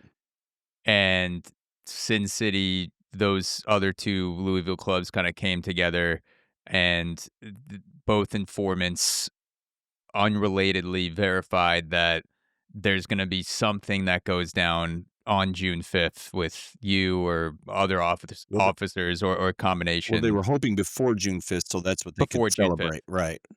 Okay. And at this point, it's May 31st. Correct. What's going through your mind when you get that information, like whoever called you and told you about it? Well, there was fear for my family, obviously, because we're protectors, and so now I've gotta reach out and give this news to my parents, to my kids, my adult children, my sisters who had all been doxxed at this point, and it's like it was very surreal in the moment, like a dream almost, because then at 2:30 in the morning, we've got this line of cars with unmarked, uh, guys who did dignitary protection taking us to an undisclosed location a couple hours away, and when I reached out to my boss, I'm like, "Where am I supposed to go?" I'm a cop, I don't have another house somewhere, I don't have all this money, what do we do here? And when she reached out to our headquarters, they responded with, "Well, we can put them up in a hotel downtown Louisville for a few weeks because we got a contract through them." Well, Louisville was having crazy riots at this time. The very first night on the 27th, 7 people were shot right there by that hotel in the middle of these riots. And I'm thinking, this place is burning all around us. Why would I take my family down there with my face on signs people are walking around with? Hey, we're here just to check into the hotel. Here we come. There's no way that was going to happen. So we reached out. I found a friend of mine who had a place a few hours away. It was big enough for all of us, and that's just where we kind of camped out for a while. So obviously, if you put in a hit on cops, that gets investigated, and I assume there's a case open. What happened with this case? How did it evolve? Well, originally I thought, good, the FBI's got it, right? This is the premier law enforcement in the country. They've got unlimited resources. They've got the tools that local cops don't have. They can do some really cool stuff. So we're good. We're going to get to the source, and we'll take care of this. I didn't realize how political things were at the time with the FBI. I had no idea. I thought we were on the same team. I thought we were just good guys going after bad guys, period. I didn't realize all these other things took place because I was just a nose in the ground kind of guy doing my job, not paying it. I didn't follow politics much. I just did my work and went home. That's what I wanted to do. And so when the FBI called, I thought, well, good. And one of the guys up there on a joint terrorism task force who actually works for LMPD, but it's called a task force officer attached to the FBI. He calls me a couple days later, about 4 days later, and says, "Man, something's off with this case." I'm like, "What are you talking about?" He said that the big bosses are coming in talking about optics look bad going after a national victim's mother. And I went, well, who cares about optics? They've got a hit taken out on us. Optics shouldn't matter. This is law. This is black and white. It's simple. He said, I'm just telling you. So a few days later, he calls me back and he's like, I just got into a big argument with one of the big bosses because they come in here talking that stuff again. And now they've kicked me off the floor. I'm not allowed to be part of the investigation. I can't even talk to the agents doing it. Well, by day 10, I get a call going, man, I hate to tell you this, but they have totally shut the case down. Nobody's investigating it anymore. And I'm going, you got to be kidding me. All because of Yeah. politics, all because of the way they were going to be perceived. And again, there's so many dynamics to this that could be the reason why. But man, it's bizarre. Are you still worried that something would come down the pipeline, either with Tamika Palmer or someone in the gang that's just waiting for things to calm down a little bit and then try something in the future? Because didn't Tamika Palmer, she made like $12 million or She something got from the so case? she got 12 million from the city before any Mhm. court cases took place. She got 12 million from the city, and she raised 8.5 million on GoFundMe.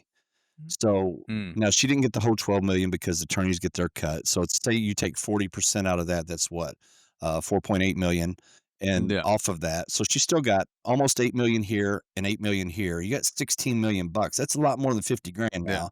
Yeah, she's not gonna miss 50K. No. So, Yeah. you know, and even if, say, she called the hit off, right, and it's not public knowledge to everybody on the streets, if somebody's an opportunist and sees me out or somebody we know out that's related, are they gonna take that hoping to get a little bit of fame and a little bit of money? I don't know.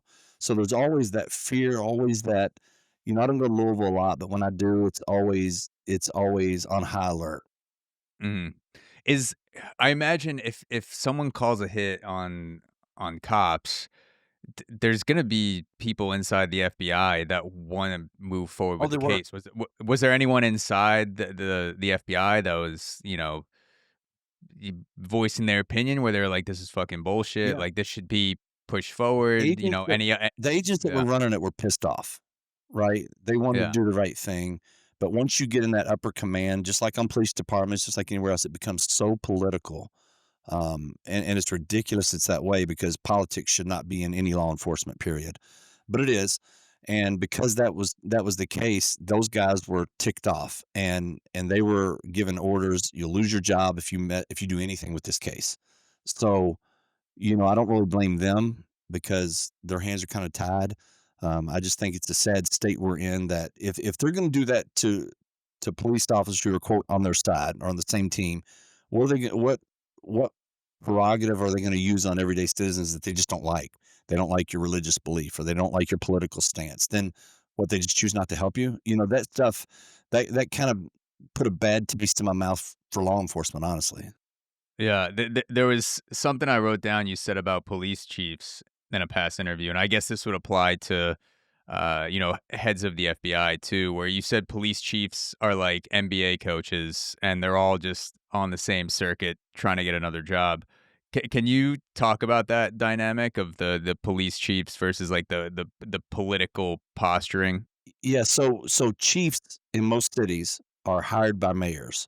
So they're basically politicians, right? They're going out hustling for jobs, trying to jockey positions, move to bigger departments, move up, move up, move up.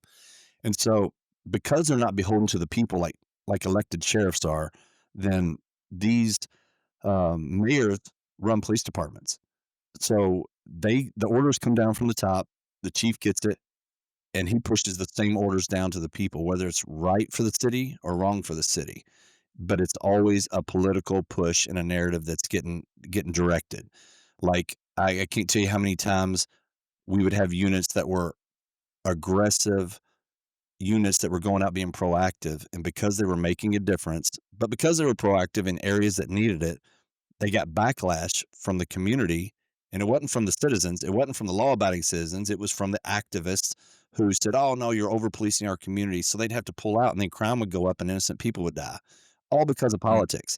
And so that's no different in policing, in the FBI, in the ATF, any of these agencies that once you get to a certain level, you can get removed from your job for not doing what you're told, then these people become very self-protective of their careers, of their reputations, and be damned whoever's below them because they're going to protect themselves. And what I was referring to in the NBA or NFL coaches or whatever you want to, however you want to relate it, it's more in those two than baseball. But they can go into a team, have a horrible record for 3 years, get fired, but because they're on the coaching circuit, another team will hire them, thinking all of a sudden they're going to be a great coach over here. And that's kind of like policing. You'll have these chiefs come in from other cities to a department they know nothing about, a city they have no investment in, push their regulations, push whatever the mayor wants, destroy a department, leave, go to another department, and this thing just keeps happening, man. It's mm. it's a cycle that just keeps happening around the nation. So you could have someone who's a police chief in, San Diego, does a shitty job for 5 years, and then Louisville's looking for another police chief, and they just, pull someone that hasn't come up through the ranks in Louisville, Right. knows nothing about the criminal dynamics or the city landscape, and they just, sign him Well, essentially because Louisville did they're a that. police chief. Yeah, I mean, it happens everywhere. All these police chiefs are national. They rotate around. Some still bring them up through their departments, and those seem to be the best ones because they understand the politics of that city and the dynamics of it. Like if you took me and put me in the Bronx and said police here, man, I would need some training because I've never Yeah. policed that area. I don't know the people. I don't know how things work. But these chiefs come in and they instantly just put their stamp on things that they know nothing about, and it just causes chaos. And then the guys in the ranks don't trust them because they're given uh, inadequate punishment. They're taking care of this guy, but punishing this guy for the same thing, and it's so obvious that it's pretty pathetic. Kind of like in my case, I was still on the job. They go in and they had fired our chief, and we'd had a couple of interim chiefs in the process. And then when they did a national police search for a chief or national search for a chief, they hired the one from Atlanta, Erica Shields. Well, she had already screwed up that case in the Wendy's parking lot where the guy fought the officers, took the taser and shot at him, and they Mm, returned fire. She immediately fired those guys, said they were in the wrong. They did this. She fired two other guys during the protests down there that she said they were in the wrong. They all got their jobs back. They all got back pay because she was wrong. And she comes to our city as our chief. They're like, oh, well, she screwed Atlanta up. Let's bring her to Louisville. That'll work. Right in the middle of this chaos. yeah. They bring her in, her very first press conference as my chief. She gets on TV and says, "This is a case of white reckoning. They would not do this in a white community." She's calling us racist on TV, my own chief, and I'm going, "Do you not know anything about this case?" I mean, it just Mm, blew my mind how this stuff gets just so twisted and contorted. yeah. I remember watching the Wendy's parking lot incident. Wasn't that like a 16-minute video? It was all Yeah. it caught on camera, and obviously, like the police body cams. If something happens in the field, you can actually see for yourself now where the video leaks and people see, at least when the camera started recording, what was going on with the cases that blow up in the media. You could actually go watch a 30-minute video, or sometimes, there are hours of footage if you want to go sit through it to see what's going on.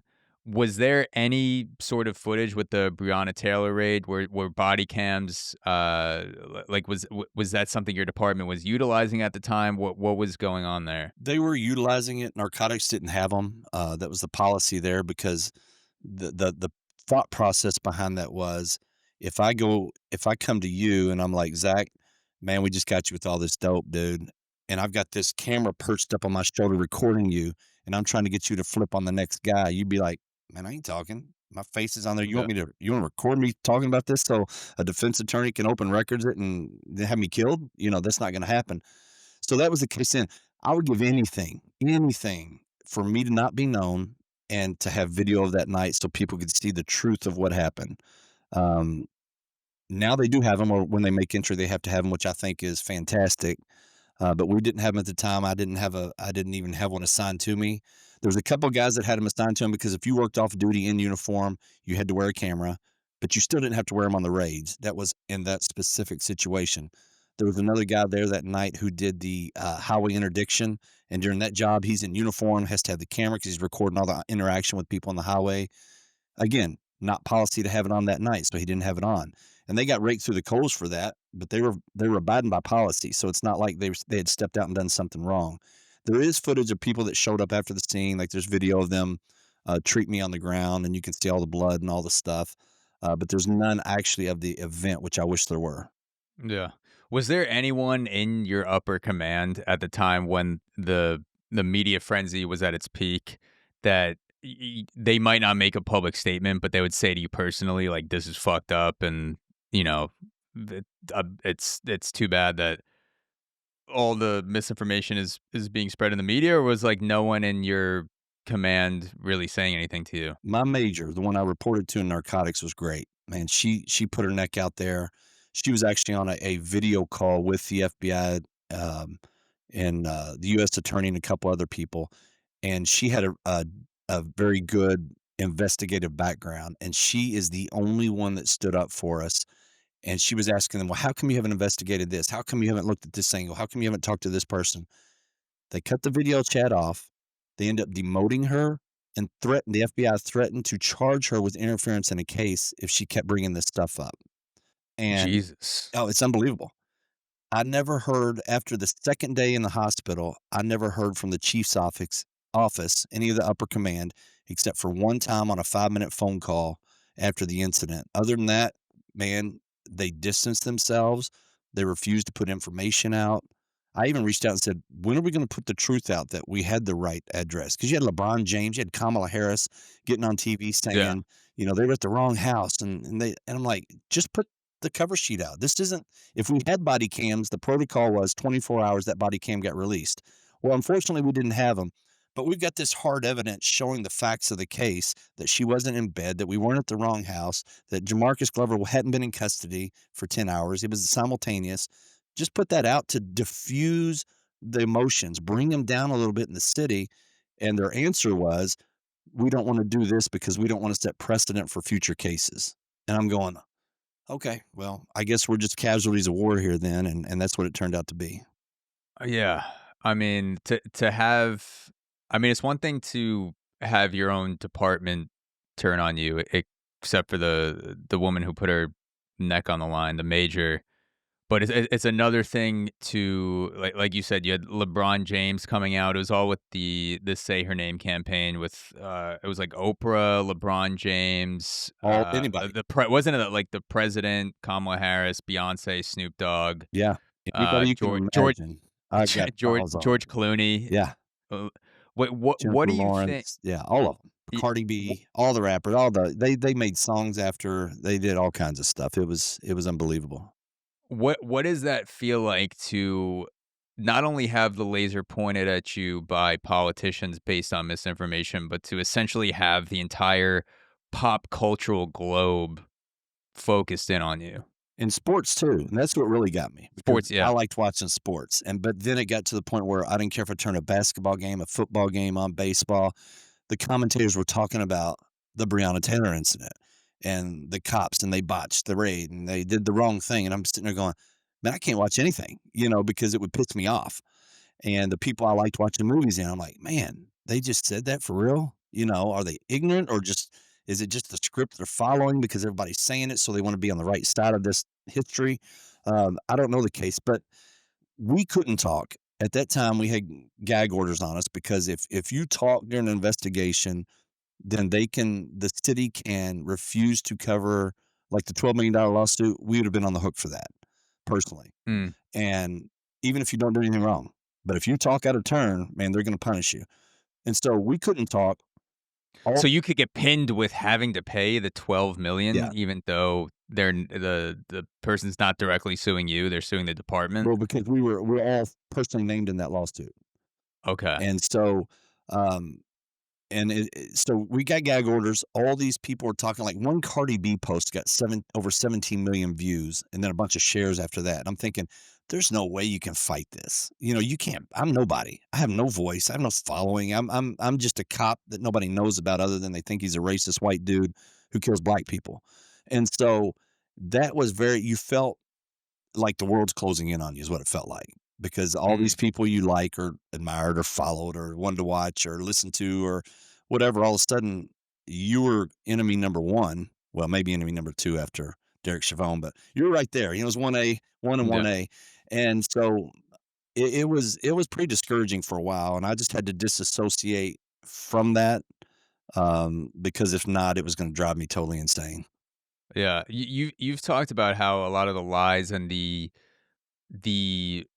misconceptions about the Breonna Taylor case have originated with Benjamin Crump, Mhm. who's very good at you've talked about how he excels at tying the tragedies and injustices together to skew the narrative. What are some of the biggest misconceptions and misunderstandings about the Breonna Taylor case that persist even until today? Because a lot of the celebrities that we just rattled off, like LeBron, Cardi B, whoever, like they're reposting things that got originally tweeted or said by Benjamin Crump in the media, and then elevating that as a mouthpiece. So like celebrity wise, like I know there's a certain level where like you don't really know what's going on, but you just like retweet something and you're like, this is a sexy thing right now, Right. so I'm gonna retweet this thing. But Benjamin Crump is different because he self-describes as a civil rights lawyer, so there's a different burden that comes with that. So what are some of the things, the misconceptions that he started that you think still persist until today? Well, even when I travel around the country and speak at police conferences, even when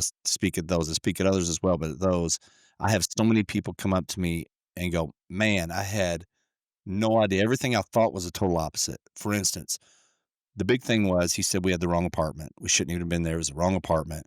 She was asleep in bed. She was an EMT. Jamarcus Glover was the guy we were looking for, which we weren't looking for him there. We were serving a search warrant for evidence. He said the guy we were looking for to arrest had been arrested 10 hours earlier, and we shouldn't even have been there. Um, there was one case where the local attorney said there was a gas can, I guess a little gallon gas can, when they were looking at pictures of the house inside the living room. So he started a rumor that we brought that and we were there to rob them, and we were going to burn the apartment after the fact. And people believe this stuff. It's unbelievable the things that if someone who's got a title behind their name says, that people would go, "Well, it must be true. He's the attorney on the case. He's got all the evidence." They were spreading stuff that my own guys shot me, even though we all had 40 millimeters, and I was shot with the only 9 millimeter on scene, which was his, and it was the only 9 millimeter bullet recovered. Um, just crazy stuff like that. There were other little small things, but just saying we planted evidence, we were or covering up for a crime, and just crazy stuff that people just latch onto and run with without doing any research on their own. It's just reckless. Yeah. Is there anything looking back that, like, let's say if you were going to execute this raid today, you have all the same information, same intel. Is there anything, if you were in charge of directing the raid, Mhm. that you would change that could have prevented the death of Breonna Taylor? Absolutely. Yeah. So our SWAT does what's called surround and call out or breach and call out, where they go up to the door and they'll get on the speakers and they'll say, "Hey, we got a warrant, exit the building." If they know the name, they'll call the name out. And it's just a safer tactic. It usually takes longer. If there's like narc guys didn't like it because if there's evidence in there, it's getting flushed. It's things are happening on the inside for them to prep to come out. Um, we were never trained that. The SWAT commander in 2017 had gone to our chief on 2 different occasions, said, "Hey, we need to train the narcotics guys, the flex guys, how to do warrants like we do them," because the training we always received from them was exactly the dynamic training. What we did, you breach a door, you go in, you clear the house.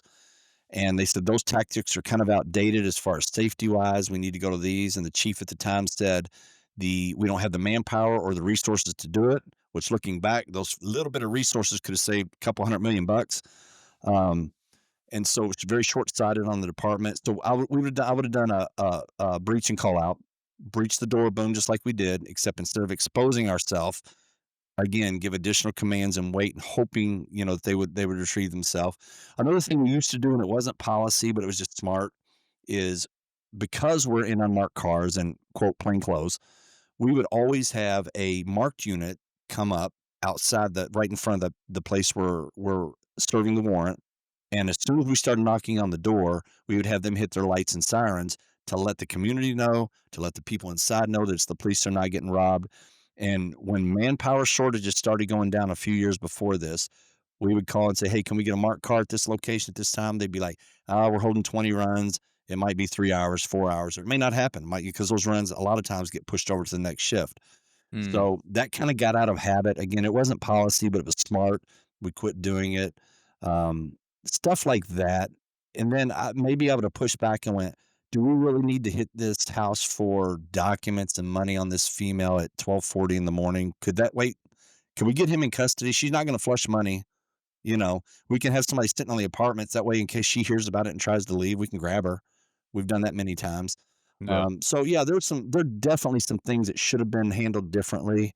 That originally, when I was asked that question, before I had time to let sit back and sink in, and when I was real defensive, I would have said, "Yeah, we should just served it as a no knock, like it was signed, and gone in quick and had the aggression, and he wouldn't had time to retrieve his gun." But looking back, there are some safer ways to do this stuff. Yeah. Yeah, I gotta ask you as we end off because outside of the Breonna Taylor raid, like you've had so much experience banging down doors, involved with, you know, drug crimes, trafficking, Viper unit, Flex unit. One of the biggest issues that, gets brought up in the media because you see so many stories is the drug crisis in America, whether it's at the border or fentanyl overdoses, opioid epidemic. And you've had so much experience on the ground, actually, like being in the situations where shit goes down and like in the belly of the beast, essentially. What in your experience would you say do policymakers get wrong about America's drug crisis? Man, what do they get wrong?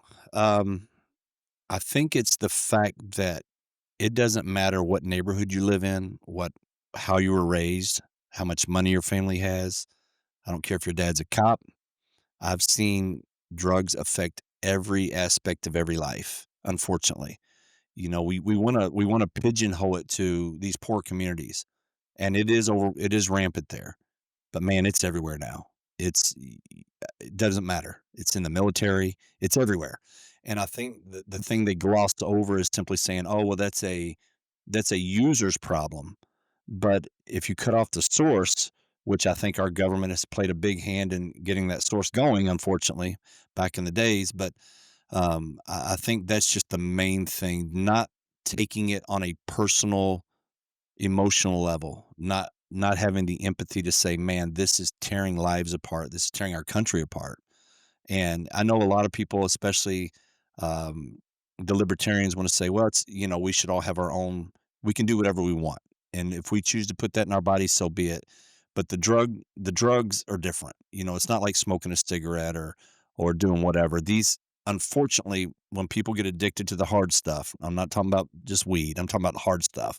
That then they start breaking into stuff. They start stealing. They start robbing, and I can't tell you if you took drugs out of the equation, you could probably cut police force down 75% because 90% of our crimes are a direct correlation or relation to drugs. They just are. Yeah. That's the sad part about it is that stupid little plant or that stupid little seed is causing so many problems in so many Americans' lives. Yeah. No, yeah, I used to be more of the mindset of, if you're an adult, let people do what they wanna do. If you make something illegal, they're gonna find a way to do it anyway. But I mean, a lot of these arguments just focus on the drugs and they don't focus on the repercussions of drug use and falling into addiction and the violence, crime, all the things that go hand in hand with that you are seeing. So that's why I was just curious to get your perspective. Yeah. And you mentioned the government funded operations. Maybe we'll do that round 2. We'll do like CIA Contra or Yeah. something. There you go. Get into all that. But thank you, Sergeant John Mattingly, for coming on the podcast. I really do appreciate it. Where can people follow you? Where can they check out the book? Where can everyone keep up with your work? Well, the book's on Amazon, or Walmart.com, Barnes& and Noble, whatever. But if you want, go to my website, johnmattingly.com. It's John and Mattingly.com. If you want a signed book, you can get it there. If you need some speaking engagements, you can get it. Or if you just want to reach out, I've got so many guys reaching out to me nationwide. I can't tell you how many per week that are just getting screwed over by the system for doing the job they were trained to do, that they were equipped to do, that they were asked to do. And then when things went sideways, their departments just kind of shit on them. And so if you just need help, I'm here. So johnmattingly.com. John, thank you so much. I appreciate it, Zach.